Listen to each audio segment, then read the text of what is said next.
आपको लगता है आज वो आएगा? कैसे नहीं आएगा? हमने उसे अच्छे से वार्निंग दी है। दुनिया के किसी भी कोने में छुपा होगा तो हम उसे ढूंढ ही लेंगे। तुम चिंता मत करो।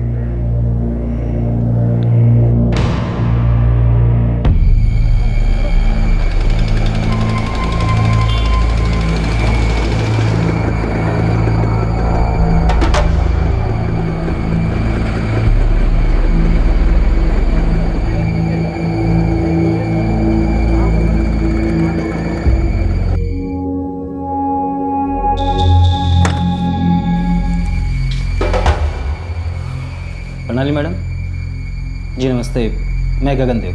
बैठो। 4 बार बुलावा भेजा था तुम्हें, एक भी नहीं मिला क्या? मिले मैडम, पर अब मुंबई आना थोड़ा मुश्किल होता है। उधर गांव में बहुत जिम्मेदारियां हैं। और यहाँ मुंबई में कोई जिम्मेदारियां नहीं है तुम्हारी? ये तुम्हारी पत्नी, ये बच्ची, इनसे मन भर गया है क्या तुम्हारा? इनके प्रति कोई जिम्मेदारी नहीं है तुम्हारी? मैडम ये आप क्या कह रही हैं? तुम्हारी पत्नी इस बच्चे की परवरिश के लिए कितनी तकलीफ उठा रही है, इसका जरा भी अंदाजा है तुम्हें? मैडम ये झूठ बोल रही है, उल्टा सीधा इल्ज़ाम लगा रही है मुझ पर, और आप इसके झांसे मारे हैं। मैडम ना ही तो मेरी बीबी है और ना ही बच्ची मेरी है। ये मुझे ब्लैकमेल करने की कोशिश कर रही है, और इसको लगता है कि कानूनी मामले फंसा कर मुझे मानने में मजबूर कर सकती है कि मेरी पत्नी है। लेकिन नहीं मैडम, मैं बिल्कुल भी नहीं मानने वाला।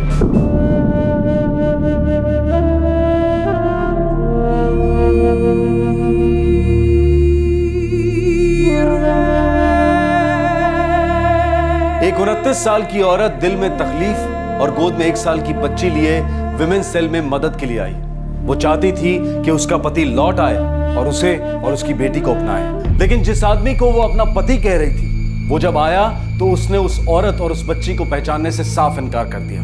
ये दामिनी जो आज खड़ी होकर अपने हक के लिए लड़ रही थी, 3 साल पहले तक ये हमारे पड़ोस में दिखाई देने वाली किसी भी सिंपल सीधी सादी लड़की की तरह थी, जिसकी आंखों में सुनहरे भविष्य के सपनों की चमक होती है।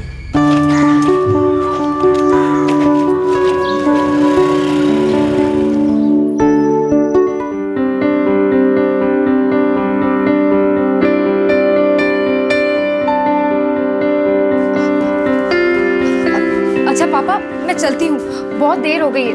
पापा मैं क्या कह रही थी कि किचन में मैंने खाना रख दिया, आप प्लीज गर्म करके खा लेना। ठीक है बेटा। ओके बाय पापा। बाय बेटा, अब ध्यान से जाना बेटा। ओके पापा।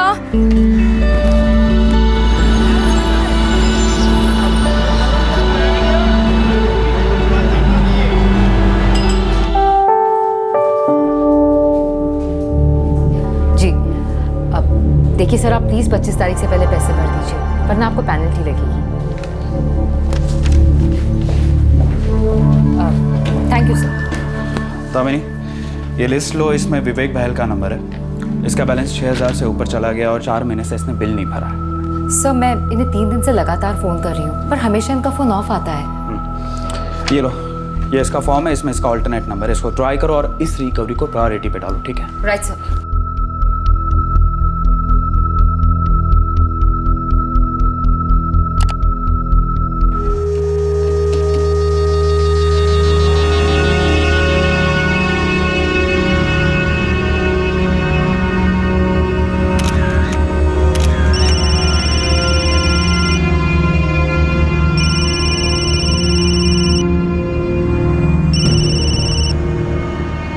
हेलो। हेलो सर, क्या मैं मिस्टर विवेक बहल से बात कर सकती हूँ? Sorry, wrong number. लेकिन सर उन्होंने अपना ऑल्टरनेट नंबर यही दिया है। किस लिए? देखिए सर, मिस्टर विवेक बहल ने पिछले 3 महीनों से अपना बिल नहीं भरा है। देखिए मैं किसी विवेक बहल को नहीं जानता। लेकिन सर उन्होंने अपना ऑल्टरनेट नंबर यही दिया है। ये नंबर मैंने पिछले महीने लिया है, इसलिए मुझे कुछ नहीं पता। काम में मन नहीं लगता ना तेरा? सारा काम मैं ही करूं, तू बस फोन में लगा रहा है। भैया फोन आया था, मैंने नहीं किया था। फोन आया था।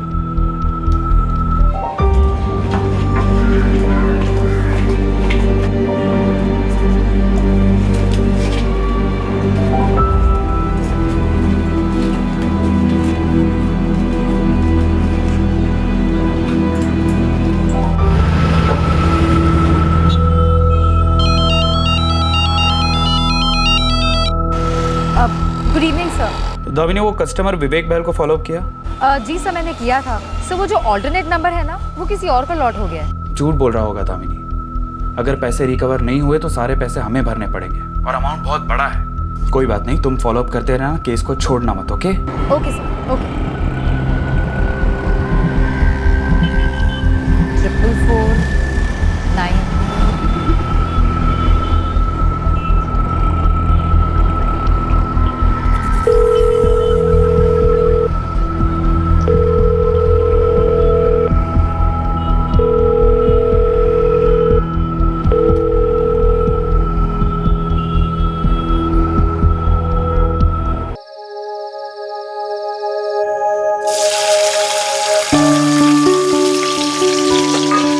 ये ले बेटा।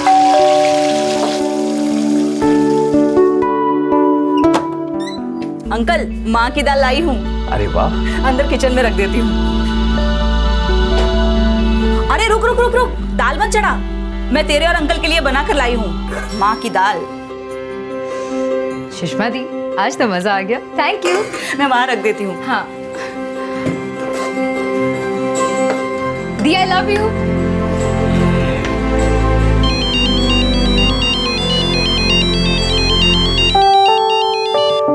हेलो, कौन बोल रही हैं? आपने फोन किया है? जी वो आपके नंबर से मिस कॉल था। आप कौन बोल रहे हैं? जी मैं गगन। जी मैंने तो नहीं किया। वैसे आप कौन बोल रही हैं? सॉरी, मैंने कहा ना मैंने कोई फोन नहीं किया।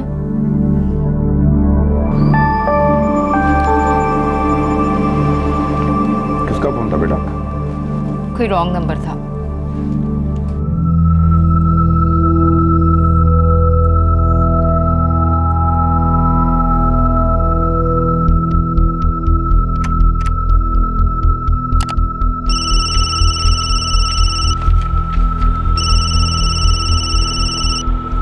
हेलो। हेलो सर, क्या मैं मिस्टर विवेक? अरे मैडम, मैंने आपसे कल भी बोला था कि ये किसी विवेक बहल का नंबर नहीं है और ना ही मैं उसको जानता हूँ। सर लेकिन उन्होंने अपना ऑल्टरनेट नंबर यही दिया है। एक मिनट, एक बात बताइए, कल आपने मुझे किसी दूसरे नंबर से कॉल किया था? सर मैं समझी नहीं आप क्या कह रहे हैं। कल आपका मिस कॉल आया था, मैंने पलट के फ़ोन किया तो आपने कहा कि आपने फ़ोन ही नहीं किया। मैं गगन, याद आया आपको? मिस्टर गगन, क्या मुझे आपका एड्रेस मिल सकता है? आप किस लिए मिलना चाहते हैं? देखिए मिस्टर गगन, हमारा मिस्टर विवेक बहल पे काफ़ी अमाउंट आउटस्टैंडिंग है और उन्होंने अपना ऑल्टरनेट नंबर यही दिया है। अब क्रॉस चेक तो करना ही होगा ना। आप आएंगी क्रॉस चेक करने? सर आप अपना एड्रेस देंगे? लिख लीजिए। मैं कम इन सर? कमेंट। सर वो जो मिस्टर विवेक बहल का ऑल्टरनेट नंबर था वो अब किसी गगन देव को अलॉट हो गया। वो फोटो स्टूडियो चलाता है। सर वो बता रहा था कि वो किसी विवेक बहल को नहीं जानता और उसने ये नंबर 1 महीने पहले ही लिया है। ओके, विवेक बहल के एड्रेस पे किसी ने विजिट किया? सर मैंने राकेश से कहा था, वो बता रहा था कि विवेक बहल वहाँ पे किराएदार था जो भी छोड़कर जा चुका है। ठीक है, किसी को गगन के पास भेजो, स्टूडियो पे। Right sir. Yes sir. Rakesh को बोलो मैं बुला रहा हूँ। सर राकेश जी तो 2 दिन से छुट्टी पर है। अरे यार, ये रिकवरी ने मुझे परेशान कर दिया है। दामिनी तुम खुद जाओ और देखो चक्कर क्या है। मुझे इस रिकवरी को एंड करना ही करना है।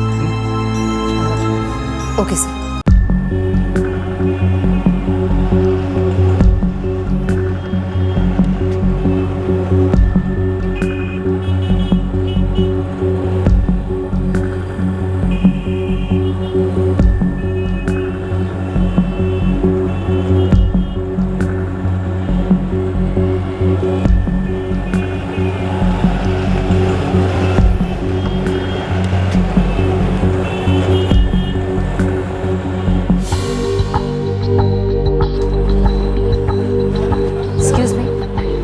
गगन है। आप कौन? दामिनी। अच्छा अच्छा अच्छा अच्छा, आप ही रिकवरी सेंटर से आई हैं? आप मिस्टर गगन हैं? जी। देखिए सर, मिस्टर विवेक बहल ने अपना ऑल्टरनेट नंबर यही दिया है, ये देखिए। माना। देखिए जैसे मैंने आपको पहले ही बताया था कि ये नंबर मैंने पिछले महीने लिया हुआ है। बाकी आपके विवेक बहल को मैं नहीं जानता। देखिए सर, मैं तो समझ गई, लेकिन रिकवरी डिपार्टमेंट नहीं समझेगा। वो पेपर्स मांगते हैं, तो क्या आप प्लीज़ अपने पेपर्स की कॉपी दे देंगे? पेपर्स तो घर पे पड़े हैं, आप कल आ जाइए, कल मिल जाएंगे आपको पेपर। जी थैंक यू सर, मैं कल किसी को भेज दूंगी ऑफिस से कलेक्ट करवाने के लिए। ठीक है। अब सुनिए, पानी। जी पानी चलिए। एक मिनट।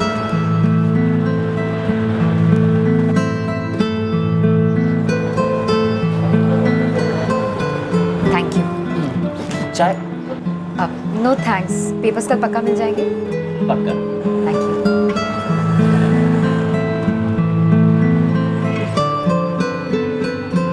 यूं ही एक वर्क रिलेटेड फोन कॉल के दौरान हुई बात, फिर पहली मुलाकात। गगन को दामिनी पसंद आई और अब उसके पास दामिनी का पर्सनल नंबर भी था। यूं ही फिर फोन कॉल्स बढ़े, बातें बढ़ी और इससे पहले कि दामिनी कुछ समझ पाती, वो दोनों एक दूसरे के प्यार में डूबने लगे। तुम उत्तर प्रदेश से हो? हाँ, कमाल है, मैं भी तो यूपी से हूँ। वैसे तुम लोग यहाँ मुंबई कब आए? हम लोग मुंबई 93 में आए थे, जब दंगों में हमारी दुकान जला दी गई थी। बस उसी वक्त मुंबई आना हुआ। तब तो मैं बहुत छोटी थी। अच्छा, तो तुम्हारे घर में कौन कौन है? फिलहाल तो बस मैं और पापा है। पापा रिटायर हो गए हैं और माँ को गुजरे हुए 11 साल। एक बड़े भैया हैं, वो भी 4 साल पहले शादी करके गांव शिफ्ट हो गए। वहाँ हमारी पुश्तैनी ज़मीन है, बस वहीं पे खेती बाड़ी करते हैं। वैसे तुम्हारे घर में कौन कौन है? मैं हूँ, माँ, बाबूजी, बड़ा भाई जयराज और भाभी। हमारे 2 फोटो स्टूडियो हैं, एक बाबूजी संभालते हैं तो दूसरा मैं और बड़ा भाई। और घर का सारा कामकाज माँ और भाभी संभालती हैं। तो ले दे के घर में एक ही कवारा है, मैं। अच्छा दामिनी, एक सीधी सी बात, क्या? मुझसे शादी करोगी?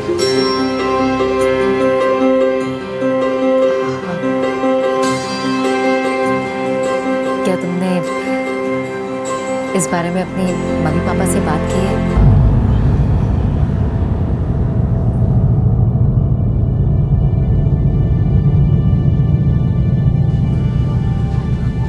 गगन बेटा, हम एक दूसरे से मिल लिए, जान लिया एक दूसरे को। मैं जानता हूं बेटा तुम बहुत अच्छे लड़के हो, पर बेटा तुम्हारे माँ बाप से ना ही कभी दामिनी मिली है और ना ही कभी मैं। बेटा ये सारी बातें तो घर वाले बैठ कर तय करते हैं ना। देखिए पापा, मेरे माँ बाप नहीं मानने वाले। हालांकि उनकी नज़र में मैं एकदम निकम्मा और आवारा हूँ, फिर भी वो बिना दहेज की शादी नहीं करेंगे। और अगर उनके भरोसे रहे तो हम लोग कभी साथ नहीं रह पाएंगे। लेकिन पापा, अगर एक बार शादी होगी ना तो फिर तो उनको मानना ही पड़ेगा।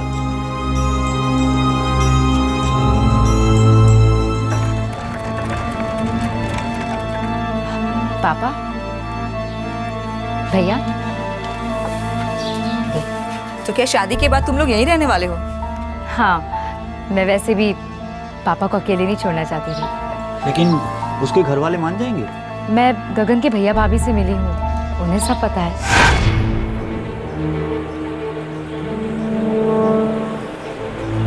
माँ बाप जी कभी नहीं मानने वाले।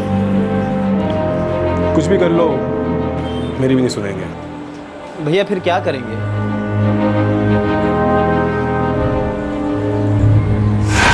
गगन के भैया भाभी को मंजूर है, लेकिन उन्हें लगता है कि शायद माँ बाबूजी नहीं मानेंगे।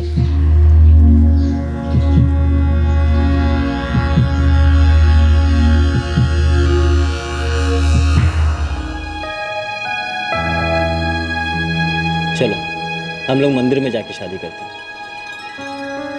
क्या हुआ अगर मेरे माँ बाबूजी का आशीर्वाद नहीं, तुम्हारे पापा का आशीर्वाद तो साथ में है। और वैसे भी आज नहीं तो कल मेरे माँ बाबूजी भी मान जाएंगे।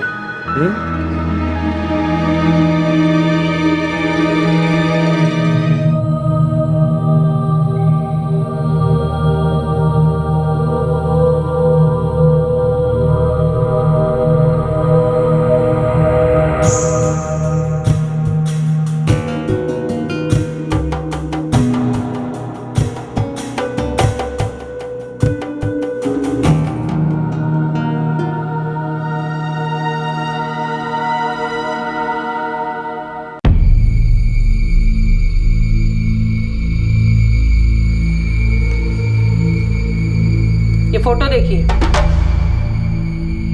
इसमें आप ही है ना या कोई और है? हाँ, मैं। मिस्टर गगन, जब आप यहाँ आए थे तब आपने ये कहा था कि आप इस औरत को जानते ही नहीं है। अब इन फोटो को देखकर आपने अलग ही सुर पकड़ लिया। कहाँ से आए इतने सारे फोटो? झूठ बोल रहा है ये, धोखा दिया है इसने। देखिए जो सच है मैंने बता दिया। मिस्टर गगन, ज्यादा उछलने की जरूरत नहीं है। यहाँ किसी और की नहीं बल्कि आपकी पत्नी और आपकी बच्ची की जिम्मेदारी उठाने की बात चल रही है। बच्ची आपकी नहीं है ना? डीएनए टेस्ट करवाओ।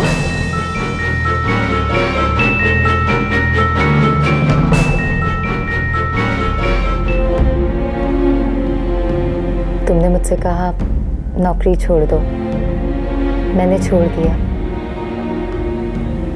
दिन दिन भर घर में पड़ी रहती हूँ और तुम हो कि 3-3, 4-4 दिन घर नहीं आते, हमेशा मुझसे दूर रहते हो। प्लीज मुझे अपने घर ले चलो ना। देखो दामिनी, तुम्हें तो मालूम है कि माँ बाबूजी को मनाना भी बाकी है, और वैसे भी मेरे घर की औरतें नौकरी नहीं करती, इसीलिए तो मैं तुमसे वो सब करवाना चाह रहा हूँ कि कैसे भी करके माँ बाबूजी को तुम पसंद आ जाओ। यार ऐसे मुंह मत लटकाओ, अच्छी नहीं लगती हो। हंसो हंसो।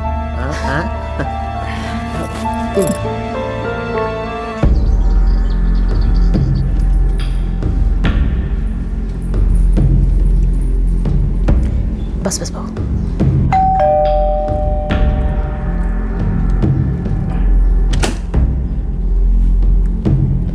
आओ साहबजादे, मिल गई फुर्सत? क्या बात है, कई कई दिनों तक शक्ल नजर नहीं आती तुम्हारी? नहीं बाबूजी, वो जरा काम में फंस गया था। क्या काम करते हो? हैं? जयराज तो बोलता है कि सारे दिन स्टूडियो में झक मारते हो। काम करते हो बाबूजी। गगन, किधर जा रहे हो? चलो बैठो, नाश्ता कर लो। नहीं माँ, भूख नहीं है, बाद में खा लूँगा। इसकी शादी कर दो, तभी ये खूंटे से बंधेगा, वरना सारे जीवन ऐसे भटकता फिरेगा ये। हम कही देते हैं। ठीक कह रहे हैं आप। यूपी से लौटते ही इसके हाथ पीले कर देते हैं। बाबूजी, कल दोपहर 3 बजे की ट्रेन है, 1 बजे घर से निकल जाएंगे। ठीक है जयराज जी। तो दोनों स्टूडियो संभाल तो लेगा ना? अरे बाबूजी, आप निश्चिंत रहिए।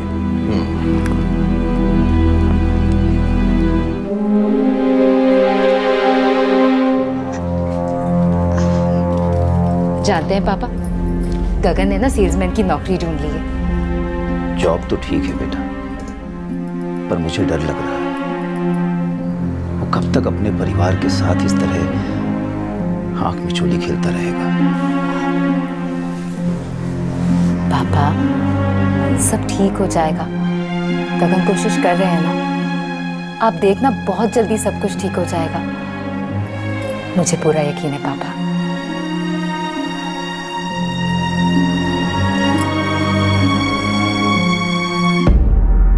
खुश रहो बहू। सुनो गगन। जी बाबूजी। जयराज का काम में हाथ बटाना, और दिन भर जो है ना आवारागर्दी मत करना। जी।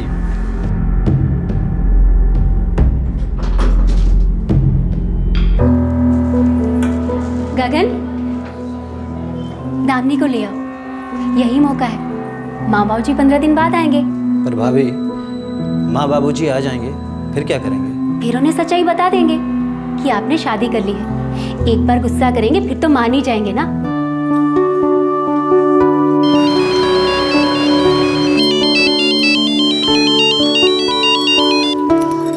हेलो दामिनी, मैं सीमा बोल रही हूँ। भाभी नमस्ते। तू एक काम कर, जल्दी से अपना सामान पैक कर ले। भाभी, क्या बाबूजी और माँ जी मान गए हैं? तू बस आ जा, गगन 10 मिनट में निकल रहा है तुझे लेने।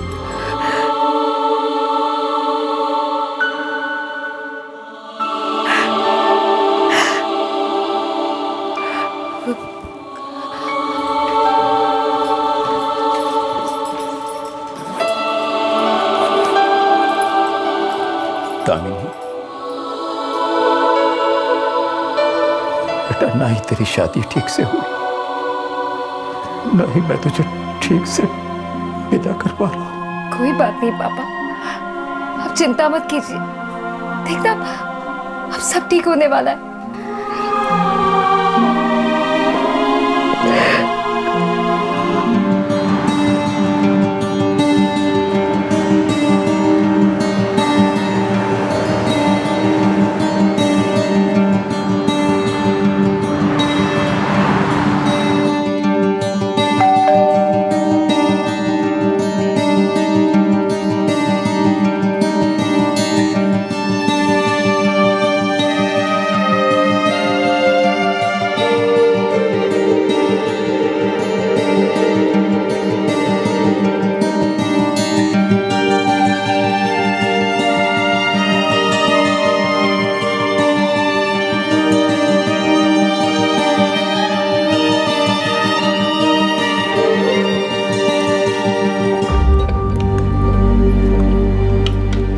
अच्छा क्या सीमा जो तुम दामिनी को लेके आ गई।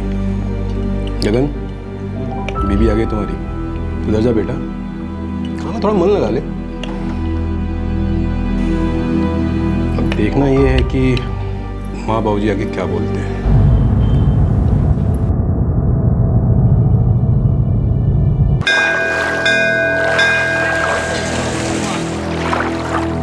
महेश जी भाई साहब।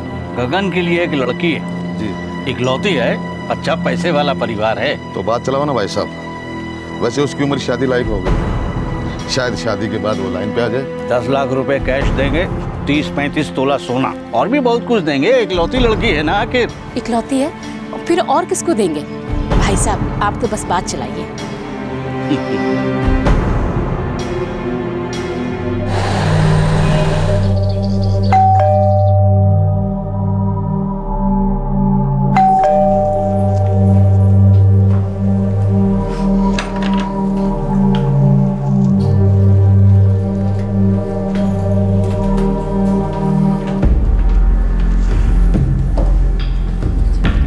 खुश रहो बाबू।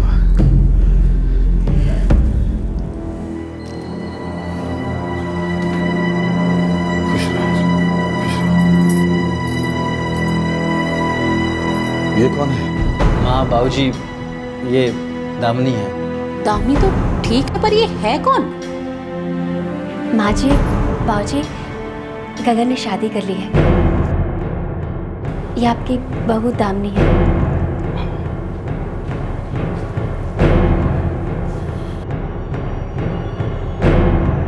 न तुमने हमसे पूछा न हमें बताया, तेरी हिम्मत कैसे होगी शादी करने की? कौन है ये लड़की? कुछ पता है इसके खानदान का? और कब किया तुमने झूठी शादी का नाटक? अक्टूबर में की शादी। यानी 1 महीने से नोटंकी चल रही थी। तुम लोग हमारी पीठ पीछे ये कुकर्म कर रहे थे। अच्छा, तो इन्हें घर में घुसाने के लिए हमारे जाने का इंतजार हो रहा था? नहीं माँ जी, ऐसी कोई बात नहीं है। बस ये लोग थोड़े से डरे हुए थे कि आप लोग दामिनी को स्वीकार नहीं करोगे। वो तो हम अब भी स्वीकार नहीं कर रहे। ये लड़की इस घर की बहू कभी नहीं बन सकती। लेकिन क्यों माँ? चुप कर। मैं तो समझता था तो निकम्मा है, लेकिन बेवकूफ भी है। अरे ऐसे ही किसी को उठा के लिया है, शादी कर ली, पत्नी बना ली। ए लड़की, अपना सामान बांध और निकल यहाँ से, नहीं तो मैं उठा के फेंक दूंगी। माँ चुप कर। तू इतना बड़ा नहीं हो गया कि अपने भले बुरे के बारे में सोच सके। माँ जी वो सीमा, अगर तुम्हें इस लड़की की वकालत करनी है ना, तो तुम भी अपना सामान बांधो, निकलो यहाँ से।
गगन कुछ नहीं बोला, चुपचाप खड़ा रहा वहां पर।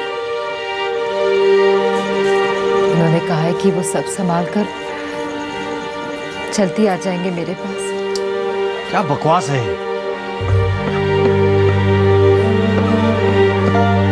पापा, क्या हुआ पापा? पापा आप क्यों रो रहे हैं? पापा सब ठीक हो जाएगा।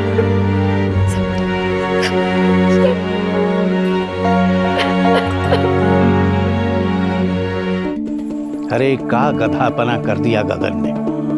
बड़ा बेवकूफ निकला हमारा लड़का। लड़की ने बहलाया फुसलाया होगा।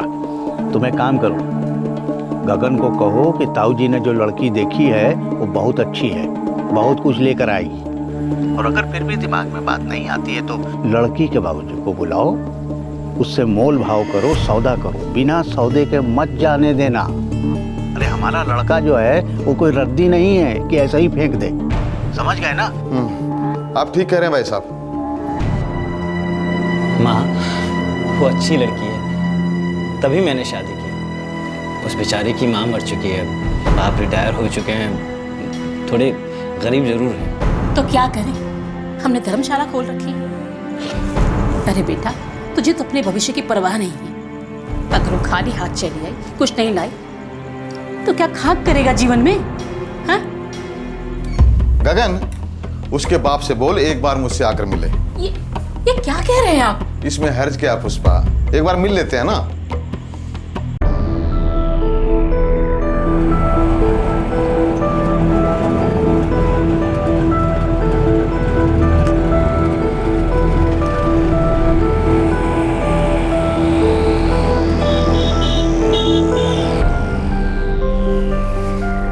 देखिए, हमारे यहाँ ज्यादा का रिवाज है, पर आपकी हैसियत को ध्यान में रखते हुए इतना ही कह सकते हैं कि 10 लाख रुपए नगद और 10 तोला सोना। बाकी अपनी बेटी खुशी के लिए जो मर्जी हो दे देना, हम बुरा नहीं मानेंगे।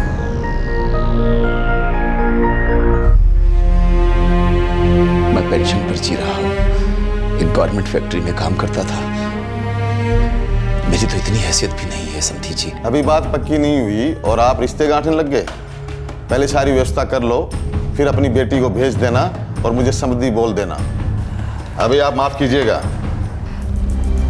माँ जी, भाऊ जी, हम दोनों ने एक दूसरे को दिल से माना है, प्यार किया है, शादी की है। हे लड़की, जब बड़े लोग बात कर रहे हों तो बीच में चपड़ चपड़ नहीं करते। ये शादी हमने नहीं करवाई, तुमने खुद की है।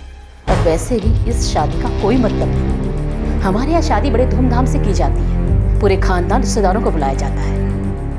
एक शानदार रिसेप्शन दो और जितना कहा गया है कम से कम उतना लेकर आओ, फिर कर लेना अपनी मुँह दिखाई।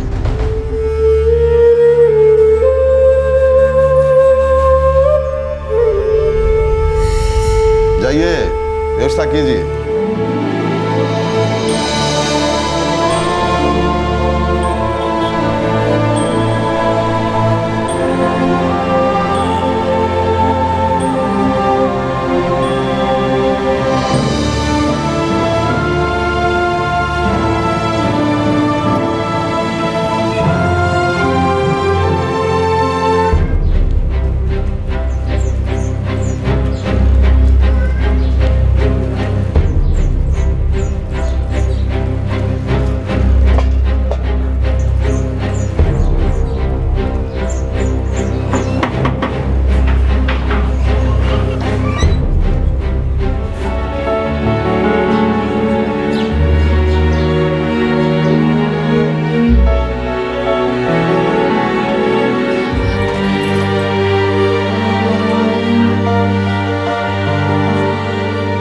पापा, मैं घर छोड़ आया हूँ। अब मैं यहीं आप लोगों के साथ रहूँगा। बेटा, ये इतना आसान नहीं है, खास करके एक लड़की के लिए तो बिल्कुल ही नहीं। इसे ससुराल वाले जब तक अपना नहीं लेते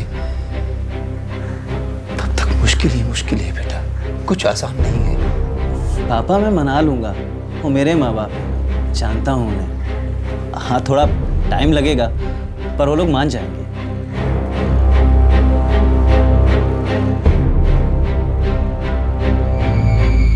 इस लड़की को धोखे पे धोखा देते रहे हो तुम। मैंने जानबूझ के कोई धोखा नहीं दिया। मैं तो अपने परिवार और उसके बीच में खुद पिस रहा था। मैं खुद बड़ी परेशानी में जी रहा था।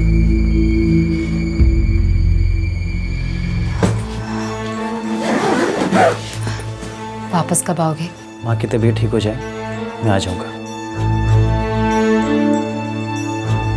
अच्छा पापा, मैं चलता हूँ। बेटा, कोशिश करना कि तुम्हारे माँ बाप मान जाएं।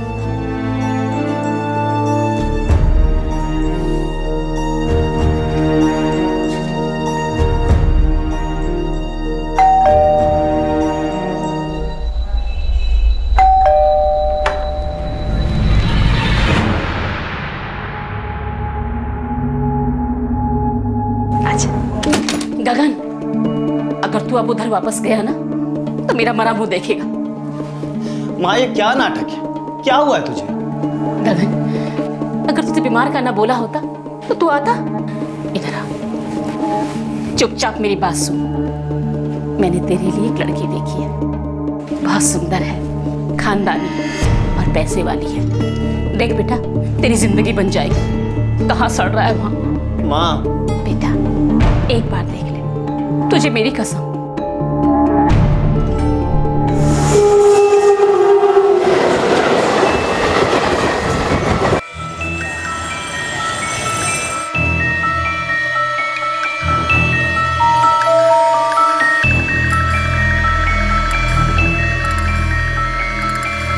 हम कह रहे हैं हमें तो वैशाली पसंद है।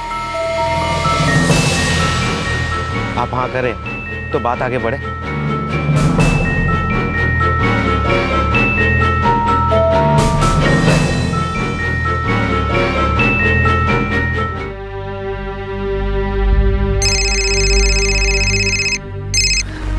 कैसी हो दामिनी? अकेली हूँ। गगन 2 महीने हो गए, कब वापस आओगे? यहाँ गांव में घर की मरम्मत का काम चल रहा है, थोड़ा वक्त लगेगा। कहीं तुम गांव शिफ्ट होने का तो नहीं सोच रहे? अरे माँ बाबूजी का तो ये विचार है। तुम वापस तो आओगे ना? हाँ दामिनी, आ रहा हूँ, बस 1 आध हफ्ता और।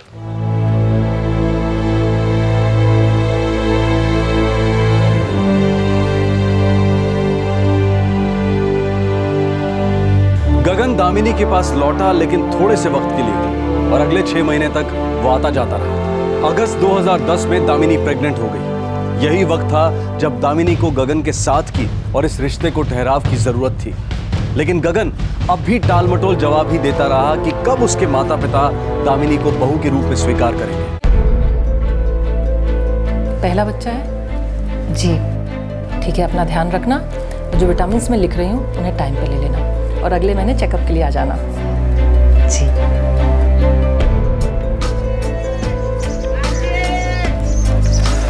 दामिनी, मुझे कुछ दिन के लिए फिर से जाना होगा। गगन प्लीज मत जाओ, तुम जानते हो मुझे तुम्हारी जरूरत है। दामिनी, कुछ दिन की बात है, मैं जल्दी वापस आ जाऊंगा, पक्का। चलो।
बस बस बस बस, अब से ज्यादा काम बंद। खाना मैं लाया करूंगी। अब तुझे इसका ख्याल रखना है। अब 1 नहीं 2 है तू, समझी? जा आराम कर, मैं बना लूंगी।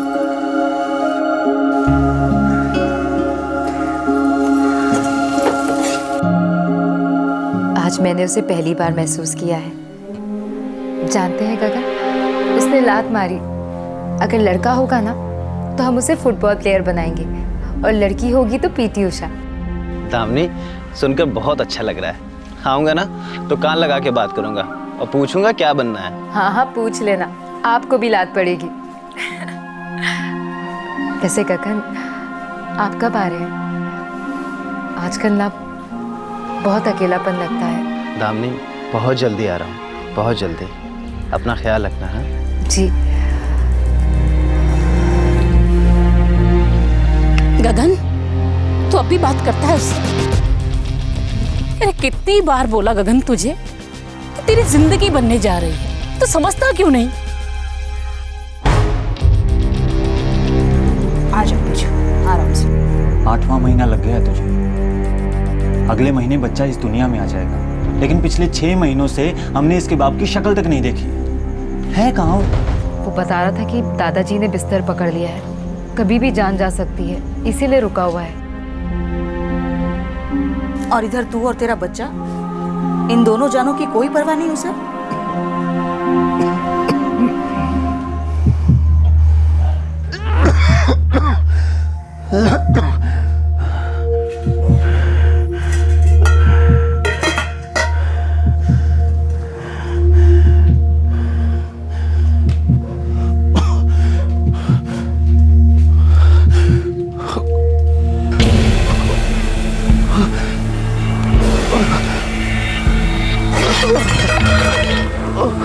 पापा पापा पापा पापा क्या हुआ पापा?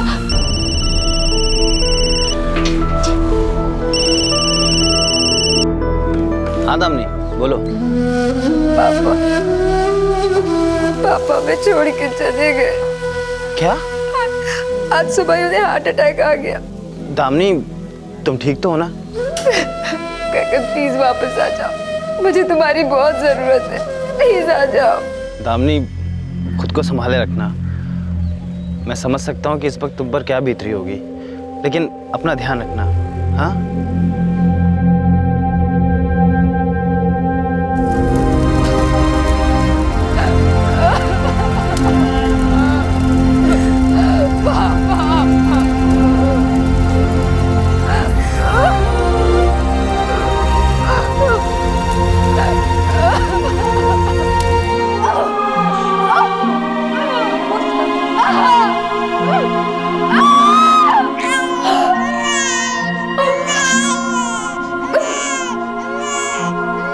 मुबारक हो दामिनी, एक सुंदर सी बेटी हुई है।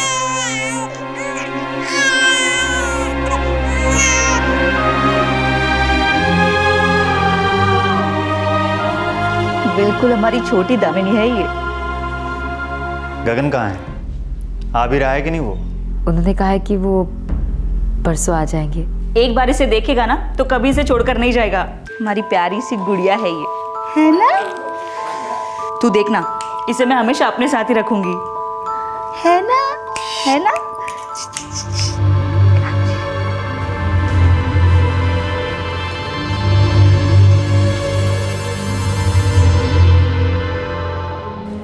अब तुम कहोगे कि बिल्कुल तुम पे गई है।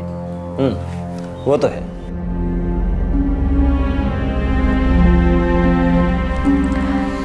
प्लीज अब मुझे अकेला मत छोड़ना।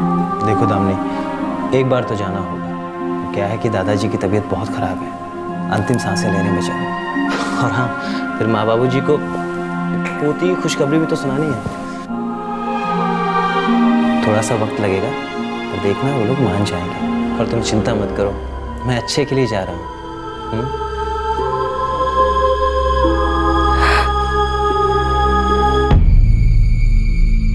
अच्छे के लिए जा रहा हूं कहकर गया था, फिर 6 महीने तक मुंह नहीं दिखाया। उसके बाद किसी को मुंह दिखाने के काबिल नहीं बचा।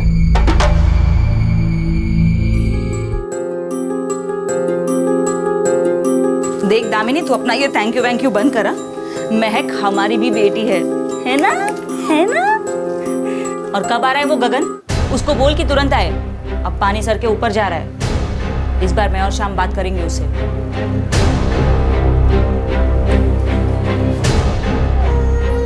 एक बात बोलूं दामिनी, कहते हुए मुझे अच्छा तो नहीं लग रहा, लेकिन मुझे लगता है कुछ गड़बड़ है।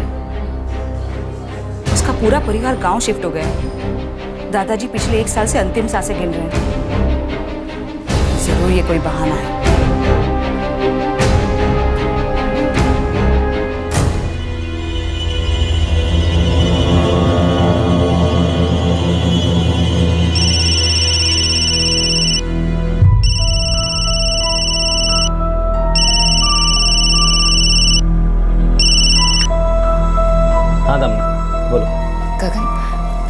कैसे हो? दादाजी कैसे हैं? दामिनी क्या है? क्या चाहिए? गगन, मैं तुम्हारा इंतजार कर रही हूँ। तुम कब वापस आओगे? कब मेरा पति मेरे साथ रहेगा? कब मेरी बच्ची का पिता उसे अपनी गोद में उठाकर खिलाएगा? कब हम लोग साथ में रहेंगे? कब तुम्हारा परिवार हमें अपनाएगा? तो मुझे ऐसा लगने लगा है कि कहीं तुम खुद ही तो मैं अपनाना नहीं चाहते। हेलो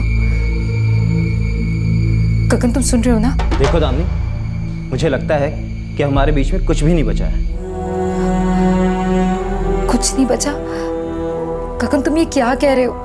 क्या मतलब है तुम्हारा? देखो दामिनी, मैं चाहता हूँ कि तुम अपनी जिंदगी नए सिरे से शुरू करो, और वैसे भी ये डबल जिंदगी मैं और नहीं जीना चाहता। डबल जिंदगी? क्या मतलब? सीधी सी बात है दामिनी, मेरा परिवार तुम्हें कभी नहीं अपनाएगा, इसलिए कहता हूँ कि कोई मिले तो सेटल हो जाओ। कैसी बातें कर रहे हो तुम? तुम मेरे पति हो, मेरी बच्ची के पिता हो। गगन,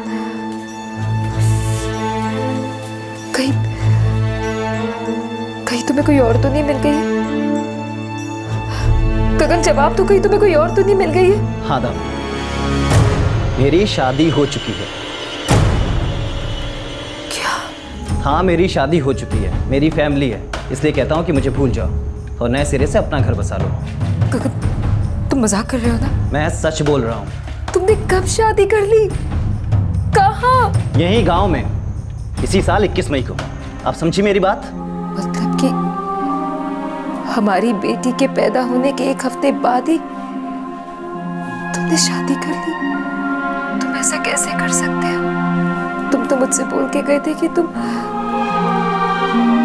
मामा जी को बेटी की खुशखबरी देने जा रहे। देखो दामिनी, जो होना था सो हो गया, अब उस पर रोके कुछ नहीं मिलने वाला, इसलिए कहता हूँ कि अब तुम भी अपनी एक नई जिंदगी शुरू करो। जी खाना लग गया है, माँ जी बुला रही है। आता हूँ। दामिनी की लड़ाई आसान नहीं थी। गगन अब शादीशुदा आदमी था जिसने 2 शादियां की थी। दामिनी को एक पत्नी का और एक माँ का हक चाहिए था, और उसे अपनी बेटी को उसके बाप से सारे हक दिलवाने थे, उस बाप से जो हक देने के लिए तैयार नहीं था। एक साधारण औरत की अपने हक की लड़ाई, दामिनी की लड़ाई एक विशाल रूप लेने जा रही थी।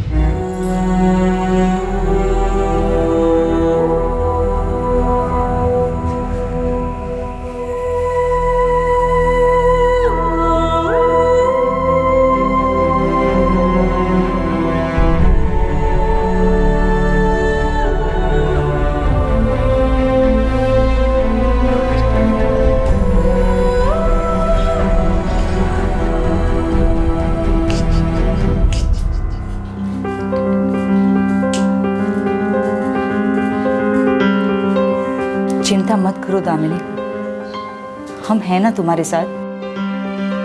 महक को देख, अभी 5 महीने की है, लेकिन अगर तू कमजोर हो जाएगी तो इसका असर सीधा उस पर पड़ेगा। महक को एक मजबूत माँ की जरूरत है। दामिनी, तू बता रही थी ना वो गगन की भाभी आजकल यहीं आई हुई है, चलकर बात करते हैं ना उससे, जाने तो सही बात क्या है। हो सकता है गगन अपने माँ बाप के दबाव के चलते झूठ बोल रहा हो।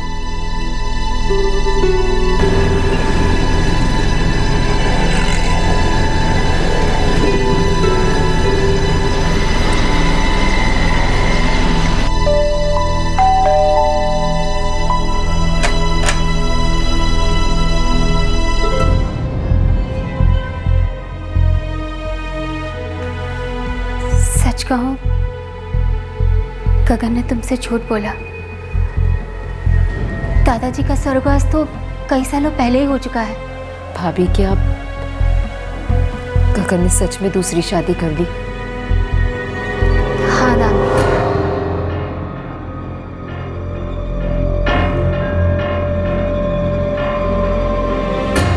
क्या ये सब कुछ आपकी आंखों के सामने हुआ और आपने उसे रोकने की कोशिश नहीं की? मैं क्या करती दामी? माँ जी, बाबूजी, ताऊजी की बात के खिलाफ जाने की घर में किसी की हिम्मत नहीं होती।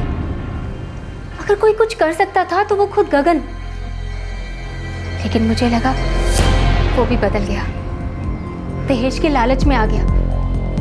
वो कुछ नहीं बोला।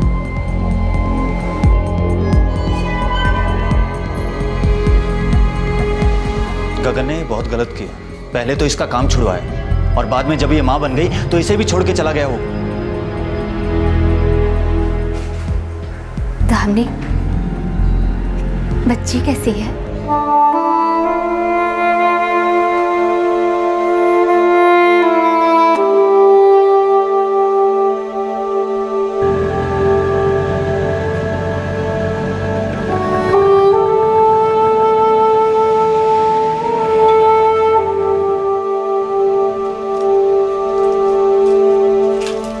दामिनी, खाना तैयार है। महक को दूध पिलाकर आ जाना।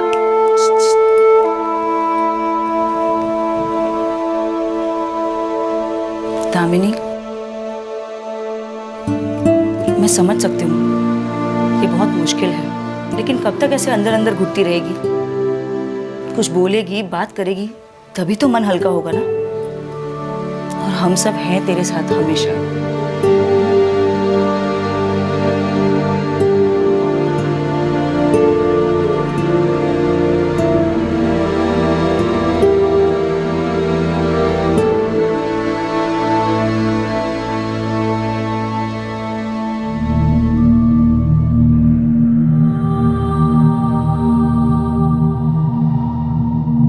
चलो हम लोग मंदिर में जाके शादी करते हैं।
मुझे बहुत डर लग रहा है। वो बहुत परेशान थी। दामिनी दरवाजा खोल तू। दामिनी खोलो। दामिनी दरवाजा खोल।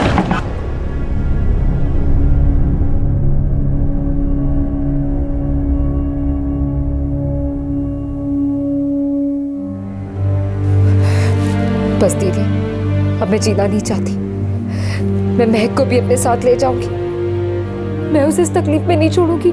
किसी आदमी ने तुमको धोखा दिया, बच्ची के साथ अकेला छोड़कर चला गया और तुमने सोचा कि बस अब जीने को कुछ नहीं बचा, चलो खत्म कर लेते हैं। दिमाग खराब हो गया क्या तेरा? अरे इसमें तेरी गलती नहीं है, महक की क्या गलती है? अगर गलती किसी की है ना तो उस गगन की है। आइंदा ऐसा सोचना भी मत। और दामिनी, पैदा होना या मरना हमारे हाथ में नहीं है। हमारे हाथ में अगर कुछ है तो वो है अच्छी जिंदगी जीना। याद है तुम्हारे पापा हमेशा बताया करते थे कि तुम छोटी थी तब दंगों के बीच फंस गई थी, तब तुम खुद अपना रास्ता ढूंढते ढूंढते अपने माँ बाप के घर लौट आई थी। इतनी छोटी सी उम्र में जब तुमने इतनी समझदारी और हिम्मत से काम लिया था, तो अब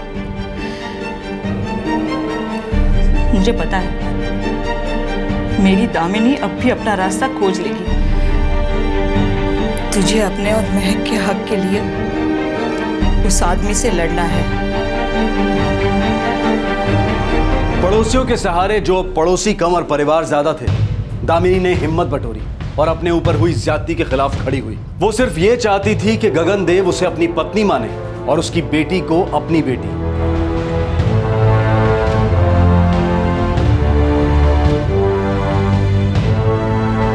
हम लोग शादी में मौजूद थे। मैम ये देखिए, मैरिज रजिस्ट्रार का इंटीमेशन लेटर और ये हमारे फोटोग्राफ्स। हमने अपनी शादी रजिस्टर कराने के लिए अप्लाई भी किया था, लेकिन कर नहीं पाए क्योंकि गगन के माँ बाप जी नहीं माने और फिर कोई ना कोई अड़चन आती रही। ठीक है, मैं इस गगन से बात करूंगी। वो इस वक्त यूपी में है ना, अपने गांव में? जी मैडम।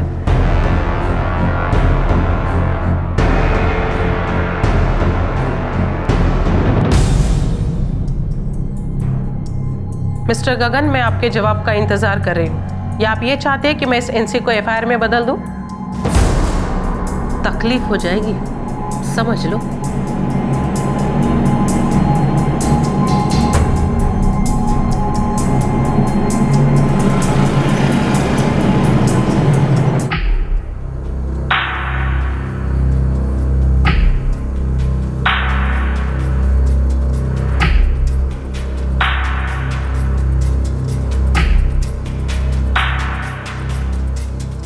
कर लिया तुमने जो करना था, मिल गई तसल्ली, भर गया पेट। अरे तुम्हारे पास सिर्फ यही एक तरीका था अपनी मांग पूरी करने के लिए। मैं कहीं का नहीं रहा, फंसा दिया तुमने मुझे। मैंने ऐसा क्या कर दिया गगन? हम दोनों एक दूसरे से प्यार करते थे ना। तुम अपनी पूरी जिंदगी मेरे साथ बिताना चाहते थे, तुम मुझसे शादी करना चाहते थे ना। हाँ, तो मेरे चाहने या ना चाहने का अब क्या? हालात मुझे कठपुतली की तरह नचा रहे हैं। इधर जाओ तो कुआं, उधर जाओ तो खाई। देख, मुझे जाने दे, सब कुछ खत्म करने दे। अगर मैं यहाँ रुक गया तो वैशाली का बाप मेरे खिलाफ एफआईआर लिखा देगा, इसलिए कहता हूँ जाने दे मुझे। तुम गए तो वापस नहीं आओगे। तुम्हारे कब आए थे जो अब आओगे? तुम्हें क्या लगता है कि तुम्हारे ऐसे रोकने से मैं तुम्हारा हो जाऊंगा? गगन, मैं तुमसे प्यार करती हूँ। मेरा नहीं तो अपनी बच्ची का तो सोचो। इसके लिए मुझे वहाँ की जिंदगी संभालनी होगी दाम। देख, मैं भी जिंदगी अच्छे से जीना चाहता हूँ। मैं चाहूंगा अपने घर वालों को और वैशाली को अपने फैसले के बारे में साफ साफ बता दूंगा और सब कुछ शांति से खत्म करके। देखो दाम, पुराना जब तक खत्म नहीं होगा, नए की शुरुआत कैसे होगी? और वैसे भी तुम ये बात पुलिस तक पहुंचा चुकी हो, मैं कहाँ भाग के जा सकता हूँ? इसीलिए डरो मत, जो बाकी बचा है उसे मुझे खत्म करके आने दो।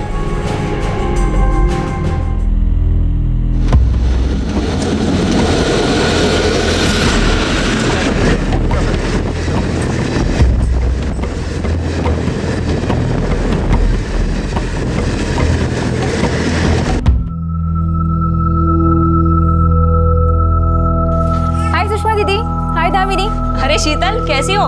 मस्त। अरे मैं अभी तक सोया नहीं बच्चा। शीतल, खाना बना के रखा है, भिजवा दूं? नहीं दीदी, फ्रेंड्स के साथ खाकर आई हूँ। अच्छा दामी, चलती हूँ। हद है, तूने फिर से उस पर भरोसा किया। तुझे उसे वापस जाने नहीं देना चाहिए था। दीदी, मैं उन्हें पकड़ के तो नहीं रख सकती ना। उन्होंने मुझसे प्रॉमिस किया है कि वो जल्दी वापस आएंगे। हाँ, ये सही है, वो प्रॉमिस पक्का रखेगा। उसे तो प्रॉमिस रखने के कई अवार्ड जो मिल चुके हैं ना। इस बार अगर वापस नहीं आया ना तो सीधा पुलिस कंप्लेंट कर देना।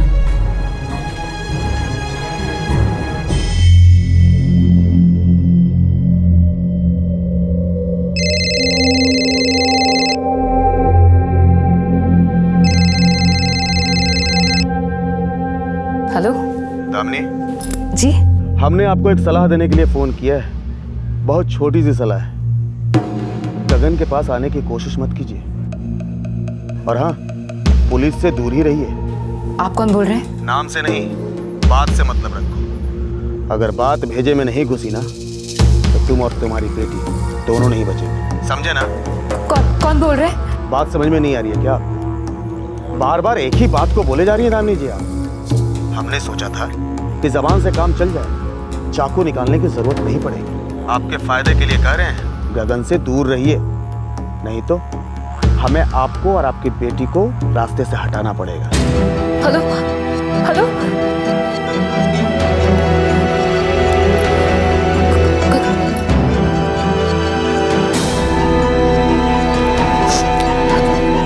The number you have dialed is not in service at this time.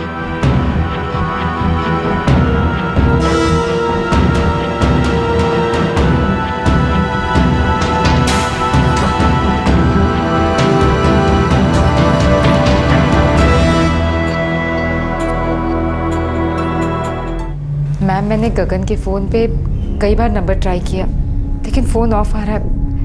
मुझे लगता है उसने अपना नंबर कटवा दिया। मैडम, जिस नंबर से धमकी आई थी वो यूपी का नंबर है। दामिनी, मैं तुम्हारे एनसी को एफआईआर में कन्वर्ट करें, लेकिन इसके आगे की कार्रवाई लोकल पुलिस स्टेशन ही करेगा।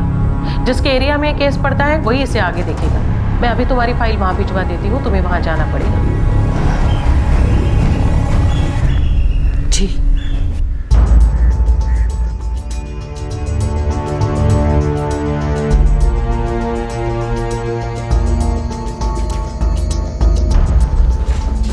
आपको साहब ने बुलाया है। सर वो प्रणाली मैडम ने बोला कि मेरे केस की फाइल आपके थाने में भेजी है। वुमेन सेल से अब तक आपकी फाइल मेरे पास नहीं आई। साहब, इसके हस्बैंड ने वादा किया था कि वो वापस लौट के आएगा। लौटना तो दूर, ऊपर से वहां से धमकियां दे रहा है कि भूल जाओ, पुलिस के पास मत जाना वरना माँ और बेटी दोनों को मरवा दूंगा। अपनी बच्ची को मारने की बात कर रहे हो। देखिए, मैं आपका केस देखता हूँ। आप लोग 3 दिन बाद आइए या फिर मैं आपको फ़ोन कर दूँगा।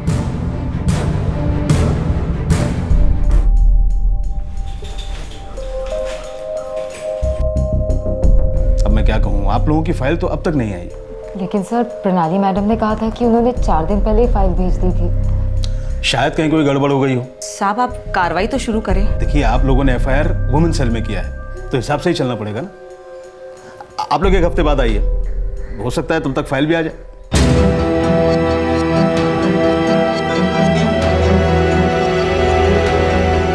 मुझे तो लगता है आप लोग को एक बार फिर से वुमेन सेल जाकर पता करना चाहिए कि फाइल वहां से निकली भी है या नहीं, और अगर उनके हिसाब से फाइल हाथों हाथ भेज दी गई थी तो इतना टाइम नहीं लगना चाहिए। पुलिस स्टेशन इतना दूर भी नहीं है। हाँ, शीतल सही कह रही है, हमें प्रणाली मैडम से फिर से जाकर मिलना चाहिए। अरे क्या बोल रही हो तुम लोग?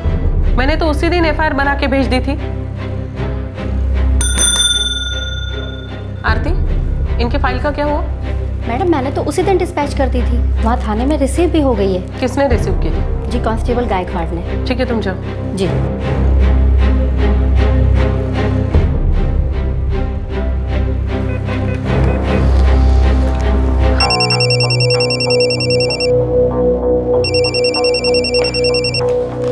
नमस्कार, कांस्टेबल गायकवाड़ बोलते हैं। मी PSI प्रणाली शिंदे, वुमेन सेल मधनं बोलती है। 10 दिन पहले हमने दामिनी के केस की फाइल आपके यहाँ भेजी थी, क्या हुआ उसका? मैडम फाइल तो आई थी हमारे पास। आई थी तो उन लोगों को ये क्यों बताया जा रहा है कि आपके यहाँ फाइल आई ही नहीं है? वो फाइल तो मैंने PS आपको भेजी थी। कदम सर से कनेक्ट कर सकते हैं फोन पे इस वक्त? हाँ मैडम, 1 मिनट।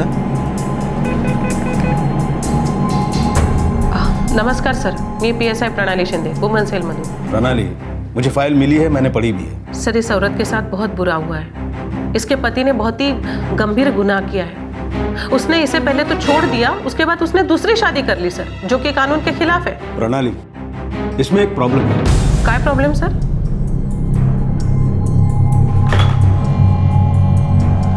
क्या कहा उन्होंने? उन्होंने तुम्हें अभी बुलाया है इसी वक्त। लेकिन उन्होंने हमें ऐसा क्यों कहा कि फाइल मिली नहीं? तुम लोग अभी जाके वहां मिलो तो सही।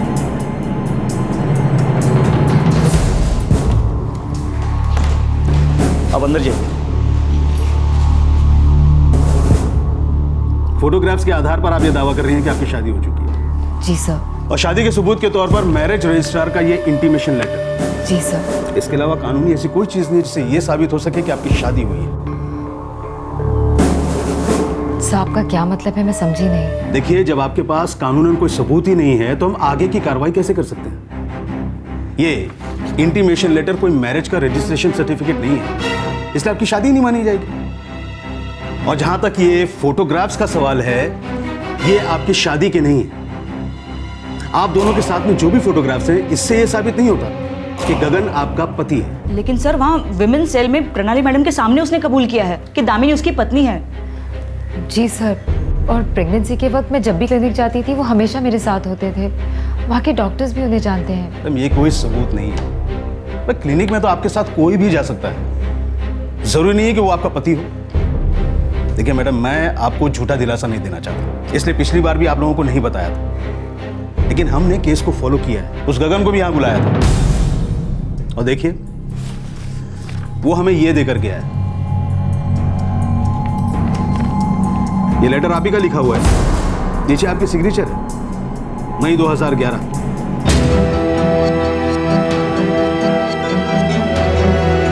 मेरा अब गगन से कोई रिश्ता नहीं है। मैंने उससे सारे नाते तोड़ लिए हैं। मैं आगे से उस पे मुझे पत्नी मानने के लिए कोई जोर नहीं डालूंगी। और वो बच्चा मेरा है, सिर्फ मेरा। बोलिए, ये आप ही का लेटर है ना? आप ही की साइन है?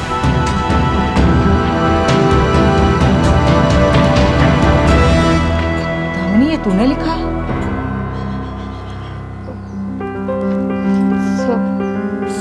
सब मैं मानती हूँ कि ये लेटर मैंने लिखा है, लेकिन उस दिन कोई और कारण था। उन्होंने मुझसे कुछ और कहा था।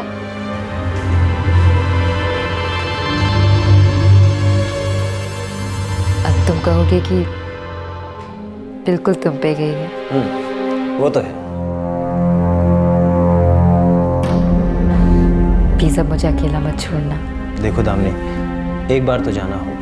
वो क्या है कि दादाजी की तबीयत बहुत ख़राब है, अंतिम सांसें ले रहे हैं बेचारे। और हाँ, फिर माँ बाबू जी को पोती खुशखबरी भी तो सुनानी है। थोड़ा सा वक्त लगेगा, पर देखना वो लोग मान जाएंगे। पता नहीं वो दिन कब आएगा। गगन, मैं उसके इंतजार में उससे पहले के सारे दिनों की खुशियाँ खोना नहीं चाहती। वो दिन जल्दी आएगा। हमारी बेटी हमारे लिए खुशियाँ लाई है। बस तुम जरा सी हेल्प कर दो तो वो दिन जल्दी आ जाएगा। बोलो ना गगन, मैं कुछ भी कर सकती हूँ। माँ बाबूजी मुझे तुम्हारे चक्कर में मुंबई नहीं आने देते। उन्हें लगता है कि मैं तुम्हारे पास गया तो लौटूंगा नहीं। मुझे ब्लैकमेल करते रहते हैं, मरने होने की बातें करते हैं। बेटा होना उनका भावनाओं में बह जाता हूँ। तो तुम बताओ मैं क्या करूँ? दामिनी, कुछ ऐसा करते हैं कि उन्हें लगे कि तुम मुझे अब नहीं चाहती हो। और मैं मुंबई यहाँ तुमसे मिलने के लिए नहीं, अपने काम से जा रहा हूँ, अपना करियर बनाने के लिए जा रहा हूँ।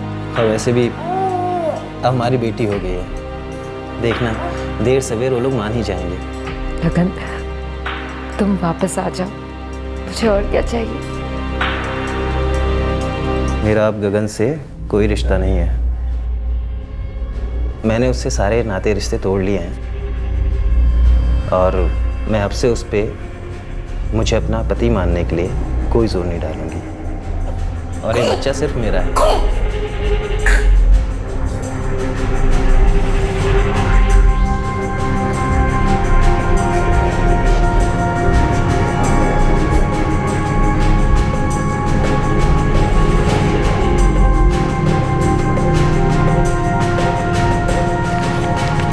अब मैं चलता हूँ, जाके बताऊंगा कि मैं बाप बन गया हूँ।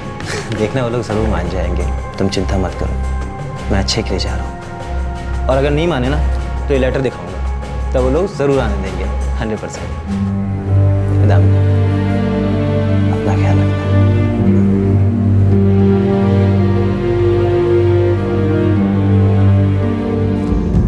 चलिए, माना कि ये लेटर आपसे धोखे से लिखवाया गया है, पर ये साबित कैसे होगा? आपकी फीलिंग्स कोई सबूत नहीं है मेरे। सबूत है ये लेटर जिसे आपने लिखा है, जिस पर आपकी साइन है, और यही लेटर आपके खिलाफ जा रहा है। देखिए मैडम, अब आपको यही बोल सकता हूं कि गगन पर कानूनन कोई केस नहीं बनता। कानून की नजर में आप अब भी कुंवारी मानी जाएंगी। अब आप ही बोलिए कि मैं केस क्या बनाऊं?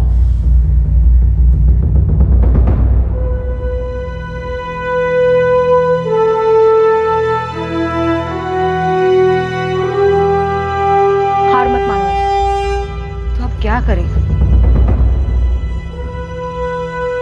रो ले दामिनी, जितना चाहे रो ले, लेकिन बस ऐसे हिम्मत मत हारना। अपने दर्द को छुपाओ मत, बल्कि बताओ लोगों को। याद रखना दामिनी, कानून के घर देर है लेकिन अंधेर नहीं। तो क्या हम अदालत में जाएंगे? जरूरत पड़ी तो जाएंगे, लेकिन सबसे पहले हमें दामिनी के दर्द से ज्यादा लोगों को जोड़ना चाहिए। कैसे है? मुझे लगता है हम एक फ्रेंड्स बुक पेज से शुरुआत कर सकते हैं। इससे ज्यादा लोग हमसे जुड़ सकते हैं। लेकिन किसी एक औरत की परेशानी से सबको क्या लेना देना? क्यों नहीं हो सकता? और इसमें प्रॉब्लम ही क्या है? क्यों दामिनी इस तरह बिना किसी गलती के घुट घुट कर जीती रहे, और गगन इतनी गलतियां करने के बाद भी मस्त घूमता रहे? गगन को उसकी गलती का हिसाब चुकाना ही होगा। गगन को दामिनी और महक का खर्चा उठाना ही होगा। बिना किसी सबूत के तो बड़ी आसानी से यूं ही निकलता जा रहा है गगन। लेकिन मुझे पक्का यकीन है लोग आगे आएंगे और हमारी मदद जरूर करेंगे। आजकल ऑनलाइन मूवमेंट्स चल रहे हैं, सोशल नेटवर्किंग साइट्स के जरिए। दामिनी, तू तो पहले कॉल सेंटर में जॉब करती थी ना, तब तो तेरा फेसबुक पर कोई अकाउंट होगा? मेरा अकाउंट था, लेकिन मैंने उसे बंद कर दिया था। गगन को अच्छा नहीं लगता था कि मैं उस पर किसी अनजान लोगों से बात करूं या दोस्ती करूं, बस इसीलिए बंद कर दिया। और जब मैंने ऑफिस छोड़ा तभी उसे डीएक्टिवेट कर दिया। हम उसे रीएक्टिवेट करवा सकते हैं या फिर कोई नया अकाउंट खुलवा सकते हैं। तू अपने हक की लड़ाई लड़ना चाहती है?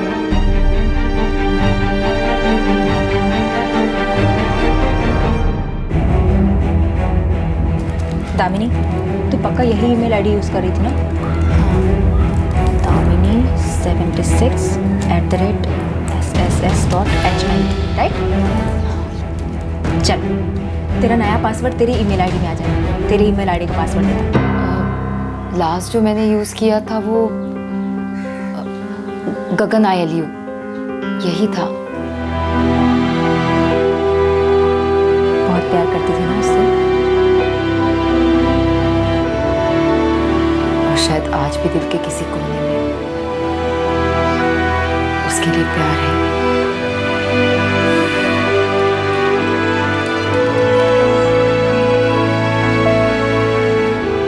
मिल गया। अरे वाह, ये तो चालू भी है। चल, अब हम तेरे और गगन के साथ वाले फोटोग्राफ्स मैरिज रजिस्ट्रार का इंटीमेशन लेटर अपलोड करते हैं। तेरा स्टेटस अपडेट करेंगे और तुझे मैं फ्रेंड ऐड करके तेरा स्टेटस अपनी वॉल पे शेयर करती हूँ और अपने सारे फ्रेंड्स से कहती हूँ शेयर करने के लिए। मुझे पूरी उम्मीद है कि लोग हमसे जुड़ेंगे और हमें कोई ना कोई मदद ज़रूर मिलेगी। ला, फोटो दे।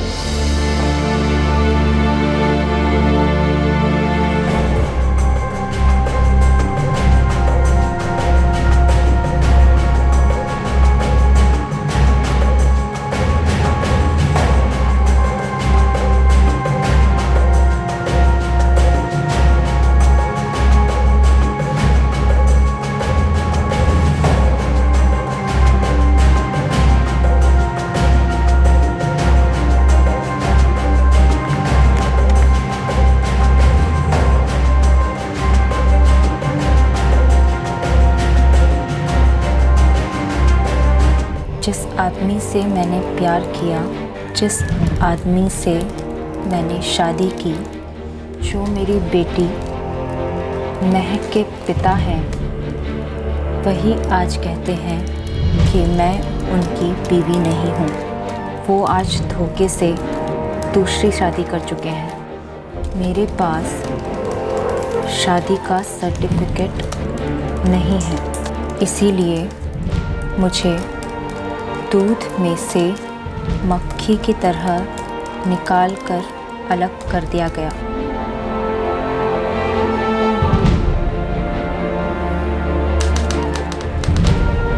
इसीलिए मुझे उसने छोड़ दिया। मैं मदद के लिए थाने गई। वहाँ मुझे सुनने मिला कि मैं अपने पति गगन देव से इस मामले में नहीं जीत पाऊंगी। वो आज यूपी के एक गांव में अपनी दूसरी पत्नी के साथ चैन से ज़िंदगी बिता रहे हैं और मैं यहाँ अपनी और उसकी 1.5 साल की बेटी महक के साथ बड़ी मुश्किल से वक्त काट रही हूँ। मुझे इंसाफ चाहिए। प्लीज़ जितना हो सके इस पेज को फॉरवर्ड और शेयर करें। मुझे अपने हक की लड़ाई में आपका साथ चाहिए। तीर हमने छोड़ दिया है, अब देखना यह है कि निशाने पर कब लगता है। दामिनी ने अपनी लड़ाई की छोटे पैमाने पर शुरुआत की। अपनी लड़ाई को सोशल नेटवर्किंग साइट के जरिए लोगों तक पहुंचाने का ख्याल दामिनी के लिए फायदेमंद साबित हुआ और यहीं से दामिनी की कहानी न सिर्फ दामिनी के आसपास के लोगों तक बल्कि गगन के करीबी लोगों तक भी पहुंची।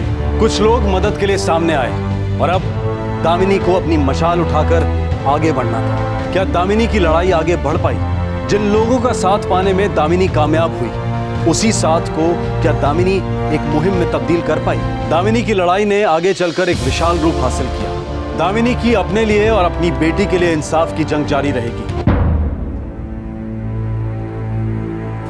भैया, मैं सोच रही थी कि कोई काम शुरू करूं। अच्छा ख्याल है। देख, ऐसे में तू बिजी रहेगी ना तो तेरा मन भी लगा रहेगा और इंडिपेंडेंट भी रहेगी तू। अब गगन के साथ तेरी लड़ाई पता नहीं कब तक चलेगी। महक अभी बहुत छोटी है दामिनी, तुझे वापस ऑफिस जाकर काम करना थोड़ा मुश्किल तो पड़ेगा ही। जानती हूँ दीदी, इसीलिए मैं सोच रही थी कि कोई ऐसा काम मिले जो मैं घर बैठे कर सकूं। देख दामिनी, मैं जानता हूँ तू ग्रेजुएट है, अच्छी पढ़ी लिखी है, पर घर पर तो कुछ छोटा मोटा काम ही मिल सकता है। देख, काम कोई छोटा बड़ा नहीं होता। हाँ, जानती हूँ भैया, काम कोई छोटा या बड़ा नहीं होता, काम तो काम होता है। अगर ऐसी बात है ना तो शायद मैं तेरी कुछ मदद कर सकूं।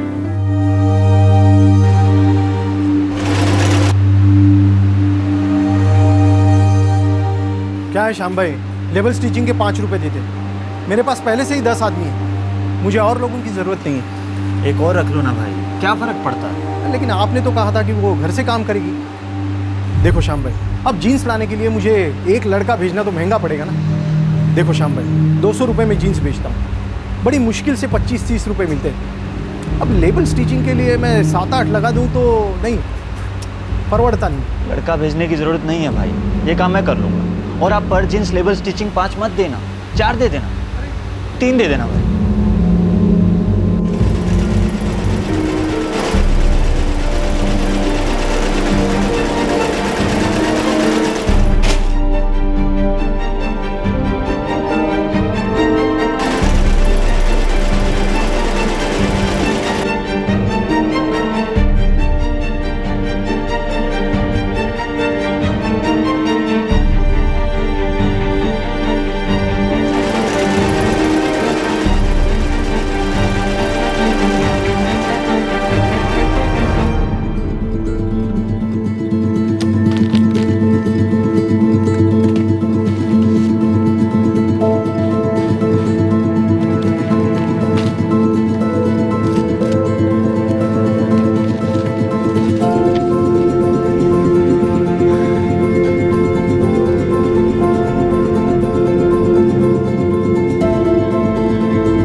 दामिनी, अपनी लड़ाई जारी रखो, हम तुम्हारे साथ हैं। दामिनी, मैंने तुम्हारे स्टेटस अपडेट को मेरे पत्रकार दोस्त को भेजा है, वो शायद तुम्हारी मदद कर पाए।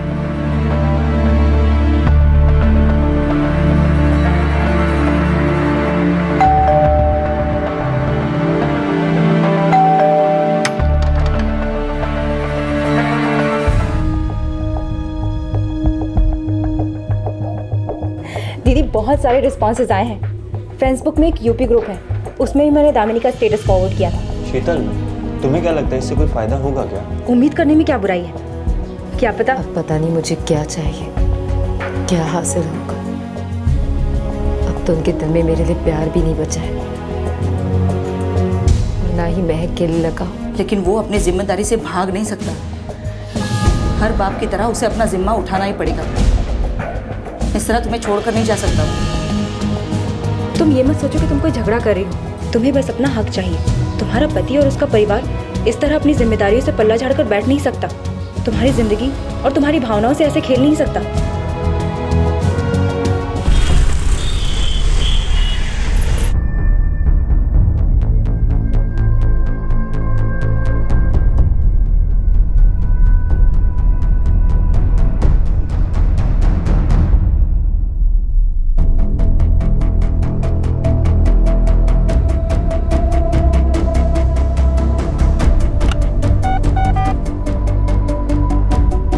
सर, आपने बुलाया? स्टोरी दिलचस्प है। कांटेक्ट नंबर किसी शीतल चुप का दिया है। डिटेल्स निकालूं सर? स्टोरी में दम लगता है। Okay sir.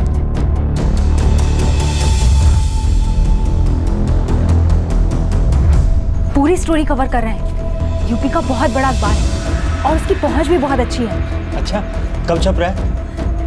ये तो नहीं पता, लेकिन हाँ, कम से कम हमारी बात तो आगे बढ़ी।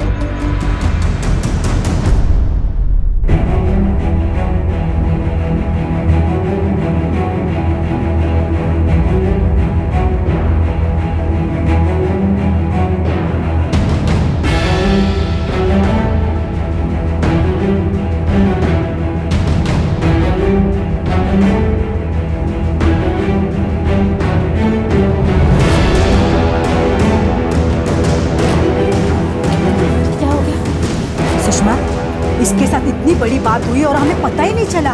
बहुत गलत हुआ इसके साथ। आंटी, अब तो पता चल गया है ना, अब हम सब दामिनी के साथ हैं। हाँ, हम सब साथ हैं। हाँ, हम सब साथ हैं।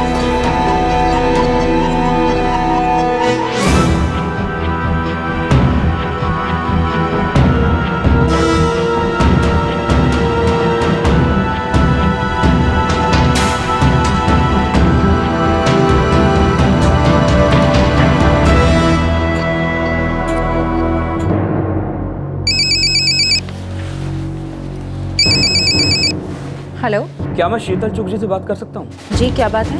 जी मैं सुनील वर्मा बोल रहा हूँ। मैं फ्रेंड्स बुक के यूपी ग्रुप का एडमिनिस्ट्रेटर हूँ। आपने जो हमारे पेज पे शेयर किया वो मैंने पढ़ा और जो पेपर में छपा वो भी पढ़ा। दामिनी को आप जैसे लोगों के सपोर्ट की बहुत ज़रूरत है। मैं गगन की जिससे शादी हुई है उस वैशाली के परिवार को अच्छी तरह से जानता हूँ। जी?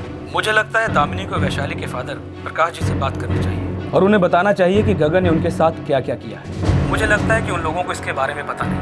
वैसे मैं भी उन्हें बता सकता हूँ, पर अच्छा होगा कि दामिनी खुद सीधे उनसे बात करें। अगर आप नंबर दें तो पहले मैं दामिनी से बात करना चाहूँगा। आप बिल्कुल ठीक कह रहे हैं। मैं अभी आपको दामिनी का नंबर मैसेज करती हूँ।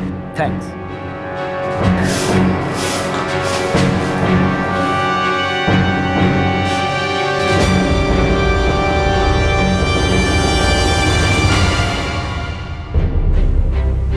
मैं क्या बात करूं? सुषमा, मुझे बहुत डर लग रहा है। वो गगन की दूसरी बीवी के पिता है। डरो मत दामिनी, सुनील वर्मा खुद बात कर लेते, लेकिन तुम बात करोगी तो अलग ही असर पड़ेगा, बहुत फर्क पड़ेगा। हौसला रखो। शायद वैशाली को भी गगन की इस करतूत का पता नहीं है।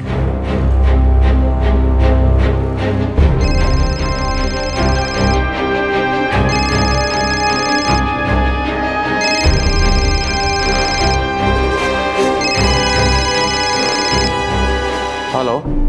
नमस्ते, मेरा नाम दामिनी है। जी, काम क्या है? जी वो मुझे आपको कुछ बताना है मुझे। अब बोल कहाँ से रही है? बात क्या है?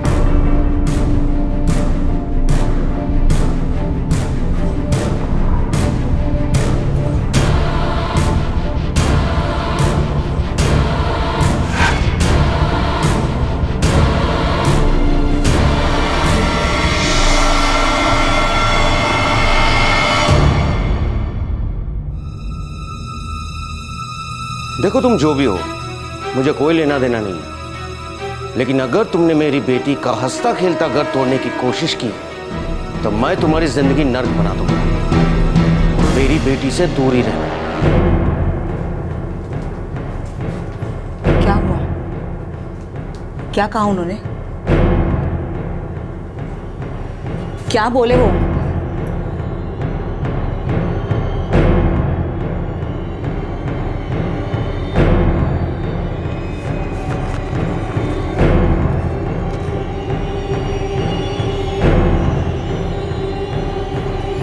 वो माने या ना माने, सच तो सच ही रहेगा। देखते हैं वो कब तक अपने आप को भुलावे में रखना चाहते हैं और कब तक सच से भागते हैं।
महेश्वर जी, हमारी तरफ से ओके है। अगर ऐसा है तो हमारी तरफ से भी ओके ही है, क्यों महेश्वर? जी भाई साहब। आपने जो कहा वो सब सर माथे पर, हम कोई कोर कसर नहीं छोड़ेंगे।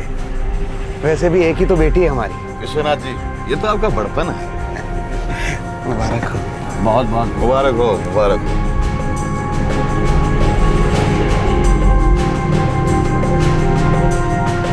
तो क्या करूं भाभी? बात तो फैले ही जा रही है। अखबार पढ़ा? जी। देखो गगन, गलत तो किया आपने। भाभी जो होना था सो हो गया, आप उसकी वकील क्यों बन रही हैं? वो बेचारी 1.5 साल की बच्ची के साथ अकेले कैसे रह रही होगी?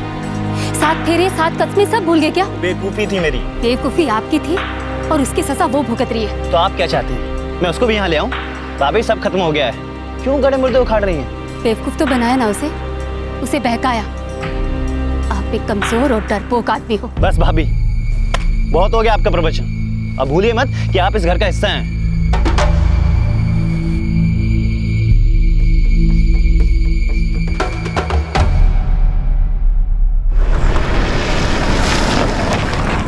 गांव के सरपंच से मैं मिला था, आदमी समझदार लगता है। हमारा पूरा ग्रुप दामिनी की हेल्प करना चाहता है।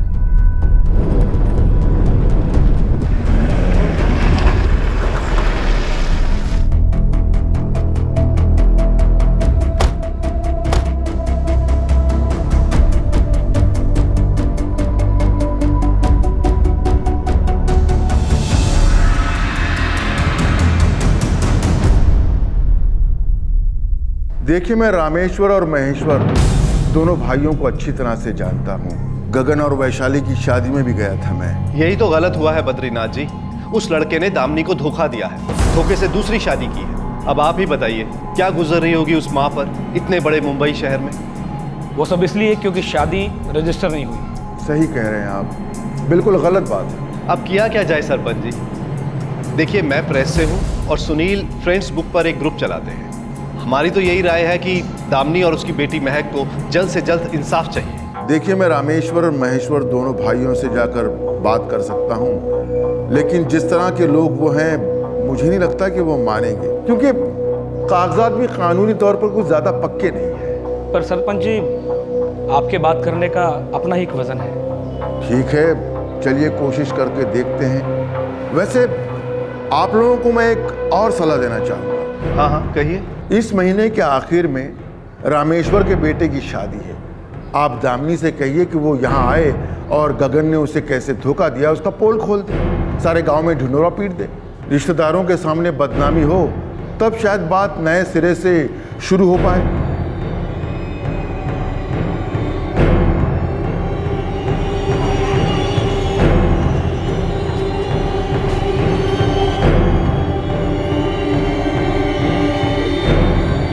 मुझे लगता है दामिनी को ना महक को साथ लेके जाना चाहिए। हाँ, ये बिल्कुल सही मौका होगा।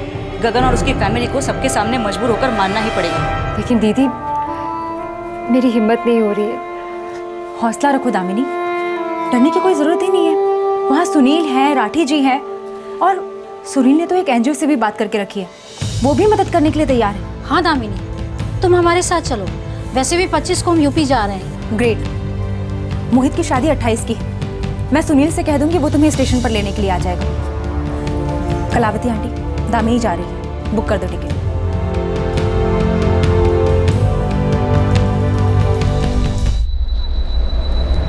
बद्रीनाथ जी, आप गांव वालों के सरपंच, फिर बाहर के लोगों का जिम्मा क्यों ले रहे हैं अपने सर पे? वो हम पे कीचड़ उछाल रहे हैं और आप हमें ही पाठ पढ़ा रहे हैं। देखिए, पाठ पढ़ाने वाली कोई बात नहीं है, कुछ तो गलत हुआ है ना। क्या गलत हुआ है? वो कोई शादी थोड़ी थी, वो तो बच्चों का बचपना था। बचपन में ही बेटी भी हो गई। अरे वो गगन की बेटी है। कौन जाने किसकी है। रामेश्वर जी, ऐसे सच को मत झुठलाइए। गगन, तुम क्यों नहीं बोलते? अब कोई बच्चे नहीं रहे, बाकायदा मर्द बन गए हो। सरपंच जी, नादानी थी, हो गई। और वैसे भी सारी गलती मेरी थोड़ी थी। बेटा, नादानी थी, गलती थी या बचपना था, जो भी था, लेकिन अब वो लड़की एक बच्ची की माँ है, तुम्हारी बच्ची की माँ। यूँ अपनी जिम्मेदारी से पल्ला मत झाड़ो, समझे? देखिए सरपंच जी, ये कोई गांव के तालाब, सड़क या बिजली पानी का मुद्दा नहीं है। ये हमारा व्यक्तिगत मामला है और आप अपनी हद में रहें तो बड़ी मेहरबानी होगी। ठीक है, मैं अपनी हद में रहूंगा। मैं आपसे समझदारी की उम्मीद रख के आया था, लेकिन आप कुछ समझने को राजी नहीं। ठीक है रामेश्वर जी, वो आपके बेटे की शादी में आएगी। जो कीचड़ उछलेगा तब शायद अकल ठिकाने आ जाएगी। चलो।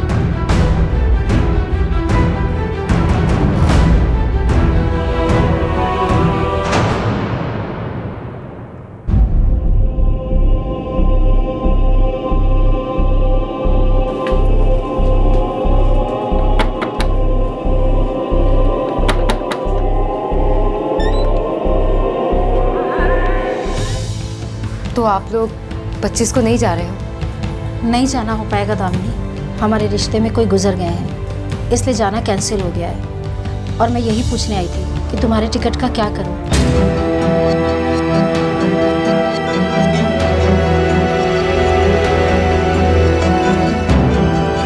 डर मत लग, वहाँ सुनील राठी जी सब तो हैं, वहाँ तुझे बिल्कुल भी अकेला नहीं लगेगा, चिंता मत कर।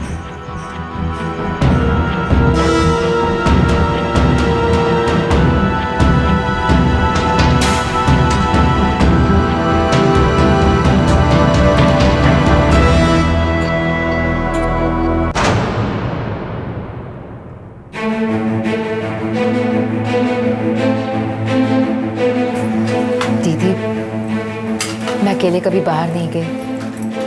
93 में हम लोग जब यहाँ आए थे तभी लास्ट टाइम मैंने सफ़र किया था। अकेले बाहर नहीं गई तो क्या हुआ? अकेले बहुत कुछ किया है तूने। अकेले बच्चा पैदा किया है, अकेले पाल रही है उसे, और जहाँ तक मेरा ख्याल है अकेले ही पालेगी।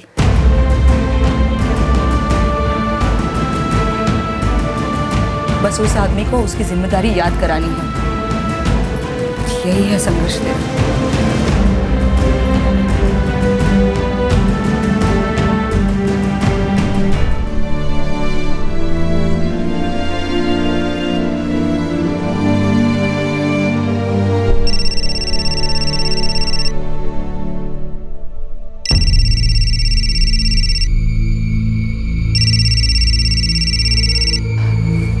हेलो। काट दूंगा तुझे और तेरी बेटी दोनों को। कौन बोल रहा है? मोहित बोल रहा हूँ मैं, गगन का भाई। सुना है कि तू मेरी शादी में हंगामा करने के लिए आ रही है? देख, गगन ने तेरे साथ क्या किया क्या नहीं किया, इससे मेरा कोई लेना देना नहीं है। और ये जिनकी भी शय पे तो इतना उछल रही है ना, नहीं डरता मैं किसी से। बोल देना जाके उनको। लेकिन अगर तू यहाँ पे आई तो तेरी वापसी की टिकट बेकार जाएगी। Hello hello.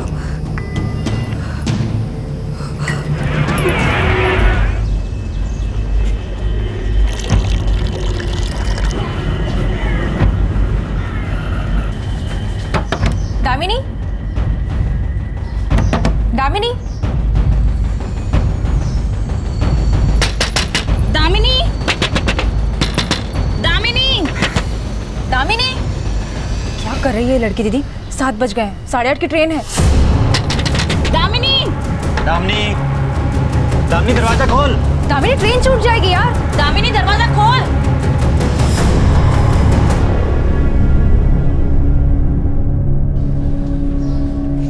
क्या हुआ? जाना नहीं है क्या? मुझे अपनी परवाह नहीं है, मैं किसी भी हद तक जा सकती हूँ, पर जैसी महक का ख्याल आता है मैं घबरा जाती हूँ। मैं महक की जिंदगी खतरे में नहीं डाल सकती, अभी उसकी पूरी जिंदगी पड़ी है। दामिनी, राठी जी, सुनील, उसका पूरा ग्रुप सब तुम्हें लेने आएंगे, और वो गगन और मोहित तुम्हारा कुछ नहीं बिगाड़ सकते। मैंने अपनी इन आंखों से भरी भीड़ में मार काट होते हुए देखा, अपनी जान बचाती पागलों की तरह छिपती फिरी। मैं कुछ भी करने को तैयार हूँ, लेकिन मैं महक की जिंदगी खतरे में नहीं डाल सकती। ये धमकी झूठी हो सकती है, लेकिन अगर किसी ने चाकू निकाल लिया और महक को चोट लग गई तो मैं क्या करूंगी? किसके लिए जीऊंगी मैं? किसके लिए लड़ूंगी? क्या मतलब रह जाएगा मेरी इस लड़ाई का?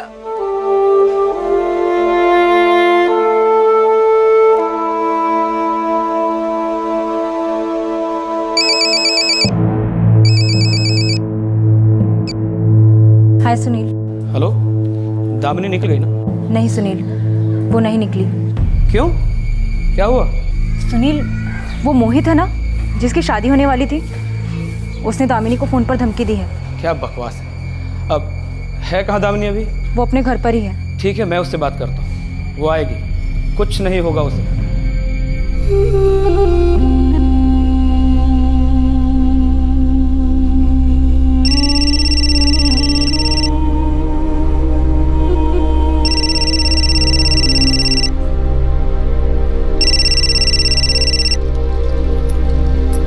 मुझे माफ़ कर दीजिए सुनील जी।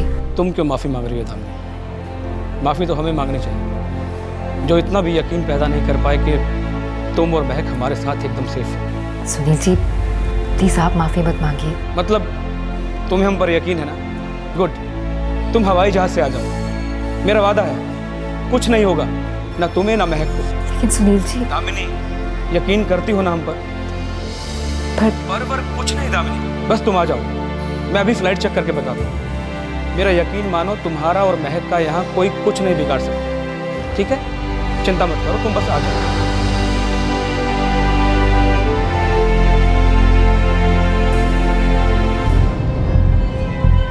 कल सुबह की फ्लाइट है, 15,000 टिकट। नहीं दीदी, ये बहुत ज़्यादा है। कल 26 है, शादी 28 की है। तुम देर से देर वहाँ पर 27 को पहुँचोगी तो भी चलेगा। हाँ भैया, 27 की टिकट देखिए। एक मिनट। 11,500 का है, चलेगा? 7,000 तो है, 4,500 कम पड़ रहे हैं।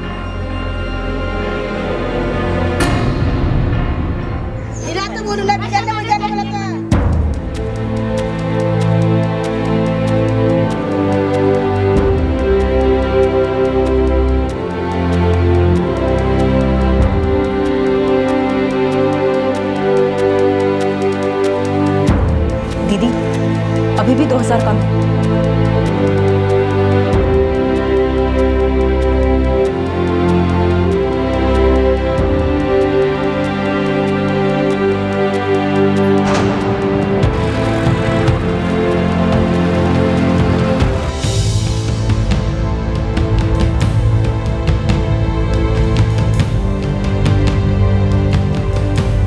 अरे टेंशन मत ले यार, एयर होस्टेस से पूछ लेना कि सीट बेल्ट कैसे बांधते हैं। और फिर देर साथ तो महक है, सब तेरे आसपास मंडराती रहेंगी। और कोई भी टेंशन हो ना तो ऊपर एक बटन होता है, उसे दबा लेना या किसी से ही पूछ लेना। देखना, पहली बार सफर कर रही हूँ और वो भी सीधा हवाई जहाज में। अरे डर मत तू, हवाई जहाज तूने थोड़ी ना उड़ाना है, उसके लिए पायलट रहेगा वहाँ पे।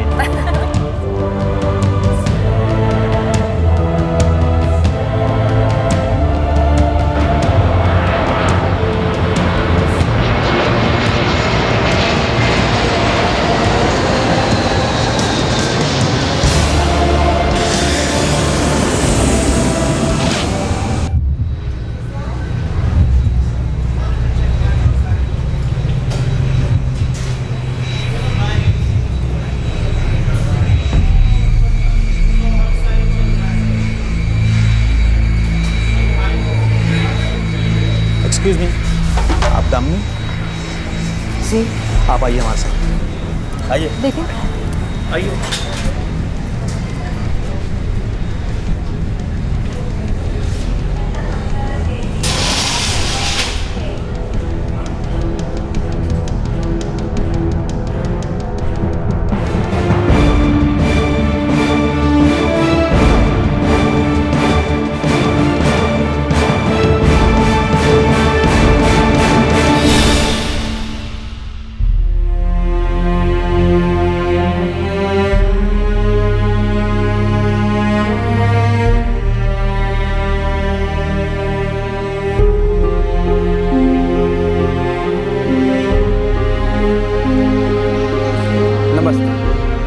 मैं सुनील वर्मा, आप राठी जी।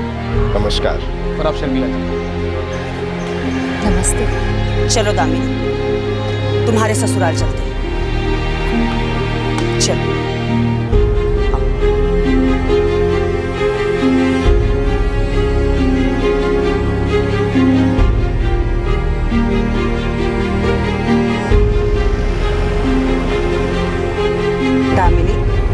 तुम्हारी लड़ाई अब हमारी लड़ाई है।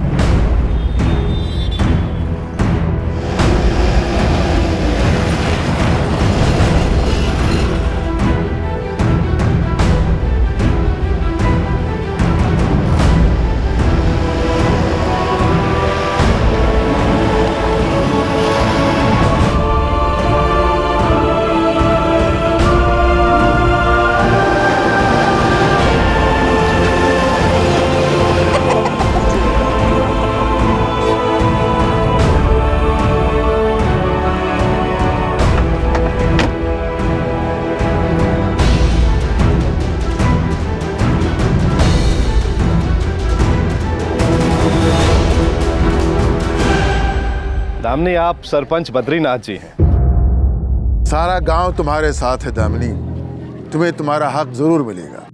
दामिनी, हम तुम्हारे साथ हैं।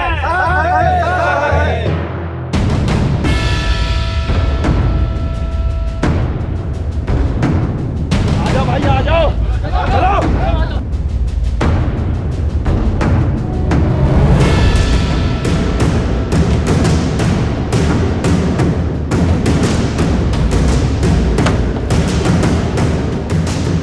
लगता है ये सारे घर छोड़कर भाग गए।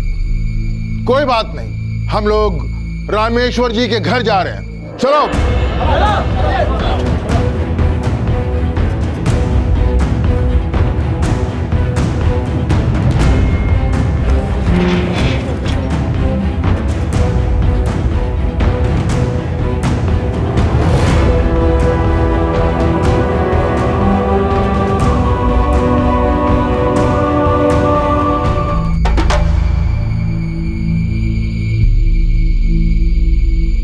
रामेश्वर जी, आपके भाई और उनके परिवार वाले कहाँ हैं? पता नहीं, कहीं गए होंगे। अच्छा, हमने सुना कि आपके बेटे की शादी की तारीख आगे बढ़ गई है। इससे आपका या इन गांव वालों का कोई लेना देना नहीं। गगन कहाँ है? उससे मिलने उसकी बेटी और उसकी पत्नी आई है। देखिए सरपंच जी, कौन आया है, किससे मिलने आया है, इससे मुझे कुछ लेना देना नहीं है। रामेश्वर जी, बेहतर होगा कि आपका भाई और उनका बेटा सामने आए और दामिनी को अपनाएं। हम 15 दिन की मोहलत दे रहे हैं। अगर वो इस नोटिस को नज़रअंदाज करते हैं और सामने नहीं आते तो अंजाम भुगतने को तैयार है।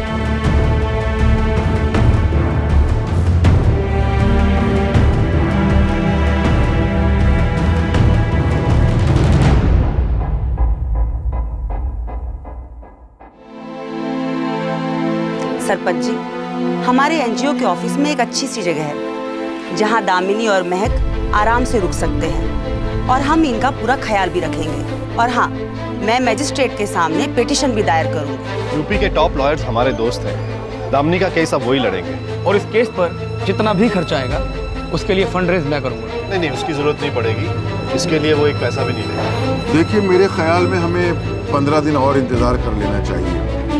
उसके बाद भी अगर गगन और उसके परिवार वाले नहीं आते तो फिर आप लोग जैसे ठीक समझे वैसे करें।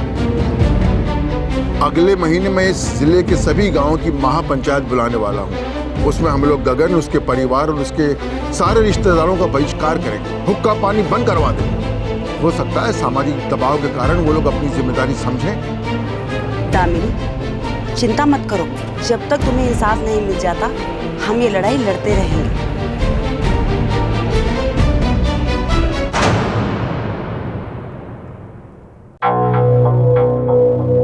15 दिन हो गए लेकिन गगन और उसके परिवार वालों की तरफ से कोई खबर नहीं आई। गगन और गगन के परिवार वालों ने सरासर गलत किया है। हमें ये नहीं समझ में आ रहा है, आखिर वो लड़की पुलिस में जाकर शिकायत क्यों नहीं दर्ज करा रही है? उसके पास कोई कानूनी दस्तावेज नहीं है। बस लड़का लड़की की कुछ तस्वीरें हैं, कुछ गवाह हैं। इस लड़की के साथ धोखा किया गया है। सामाजिक रूप से देखा जाए तो हमें इस लड़की का साथ देना चाहिए। इसे इसका अधिकार दिलाना चाहिए। एक बहू बेटी का जो हक होता है वो इसे मिलना चाहिए। अगर गगन इस लड़की को अपने साथ नहीं रखना चाहता तो न रखे, लेकिन इसका और अपनी बेटी का खर्च देना चाहिए, जो हर आदमी का, हर पति का, हर पिता का कर्तव्य होता है। आप कहना क्या चाहते हैं बद्रीनाथ जी? मेरा कहना है कि हमें गगन, उसके परिवार और उसके सारे रिश्तेदारों का सभी गांवों से बहिष्कार कर देना चाहिए, हुक्का पानी बंद कर देना चाहिए। देखिए, मसले एक हद तक व्यक्तिगत होते हैं। अगर किसी इंसान की किसी गलत हरकत से किसी दूसरे इंसान की जिंदगी पर फर्क पड़े तो मसला व्यक्तिगत नहीं रह जाता, जाती नहीं रह जाता। तो ऐसे इंसान को समाज के सामने जवाबदेह होना पड़ेगा।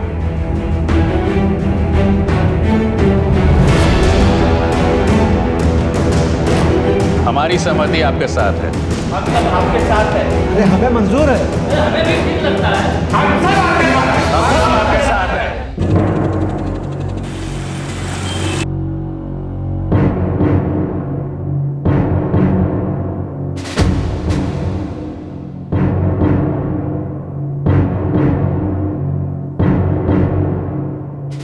सर, ये साफ साफ दहेज, मेंटल टॉर्चर और बेगमी का केस है। ठीक है, भी आए अपनी सफाई दें। मैं मैजिस्ट्रेट कोर्ट में हाजिर होने का नोटिस जारी करता हूं।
तीन नोटिस आ चुके, अब क्या करेंगे हम? पता नहीं।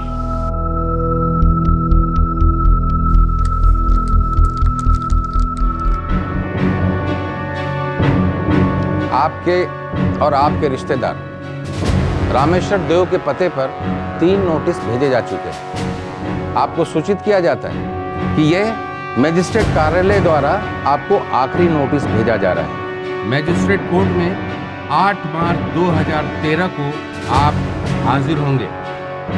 अगर ऐसा करने में आप असमर्थ होते हैं तो अदालत आपके खिलाफ अरेस्ट वारंट जारी करेगी। उसे पेश होना ही पड़ेगा दामिनी, अब उसे वो जिम्मेदारी उठानी ही पड़ेगी। हाँ दामिनी, और जब तक तुम्हें इंसाफ नहीं मिल जाता हम ये लड़ाई लड़ते रहेंगे। आप लोगों ने मेरा बहुत साथ दिया, उसके लिए मैं आप लोगों की शुक्रगुजार हूँ। मुझे तो इंसाफ की उम्मीद ही नहीं बची थी, लेकिन अब मुझे जाना होगा, काम करना होगा, अपनी बच्ची के लिए जीना होगा। हम समझते हैं दामिनी, लेकिन कभी भी एक पल के लिए भी हथियार डालने की मत सोचना, और हम भी हथियार डालने वाले नहीं। हम लड़ेंगे जब तक ये जंग खत्म नहीं हो जाती।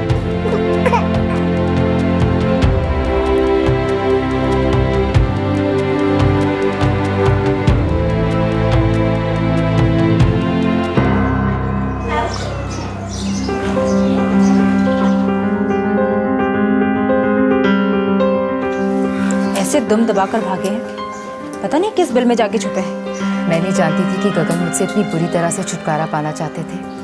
खेल खेलने की क्या जरूरत थी? मुझसे एक बार कहते कि उनके दिल में मेरे लिए प्यार खत्म हो गया है, मैं उन्हें जाने देती।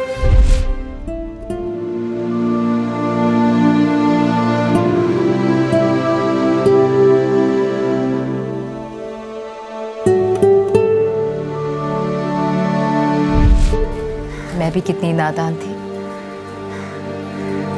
छोटे छोटे पलों में खुशियां तलाशती रही। दामिनी, कुछ यादें कड़वी ही होती हैं, कुछ तजुर्बे बुरे ही होते हैं, लेकिन जिंदगी सिर्फ उनसे नहीं बनती।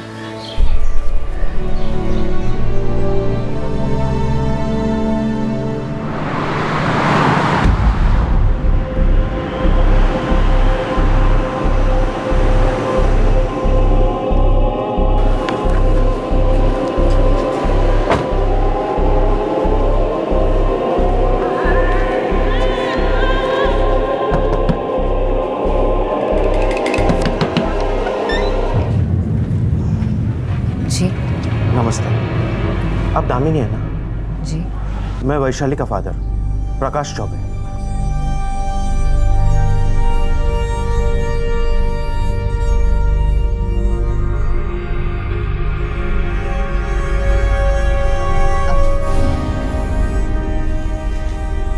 बेटी, मुझे माफ करना, मैंने फोन पे तुमसे ठीक से बात नहीं की थी। जी कोई बात नहीं, आप मुझसे बड़े हैं। दामिनी बेटा, मैं बहुत आभारी हूं, तुमने मेरी आंखें खोल दी, लेकिन अब बहुत देर हो चुकी है। वैशाली उस आदमी की पत्नी है। वैशाली मेरी एक लौती बेटी है। मेरा जो कुछ भी है सब कुछ उसी का है। मैं कितना बेवकूफ था कि सब कुछ उस आदमी के नाम कर दिया। बेटी, मैं भीख मांगता हूं, मेरी बेटी की जिंदगी बर्बाद होने से बचा लो। अगर मुझे पता होता तो मैं मेरी बेटी की शादी उस आदमी से कभी नहीं करता, लेकिन अब मैं कुछ नहीं कर सकता। ये लो बेटी, इसमें काफी पैसा है, प्लीज ले लो और मेरी बेटी को छोड़ दो। ले लो। देखिए, मुझे आपके ये पैसे नहीं चाहिए। मैं बस इतना चाहती हूँ कि गगन ये स्वीकार करे कि उन्होंने मुझसे शादी की, वो ये माने कि महक उनकी बेटी है। मैं सिर्फ इतना चाहती हूँ कि मेरी बेटी जायज तरीके से बड़ी हो, और जब तक कि वो 18 साल की नहीं हो जाती, गगन उसे सपोर्ट करे। बात रही आपकी बेटी की, तो वो गगन के साथ खुशी से रह सकती है। मैं उनके बीच में कभी नहीं आऊंगी।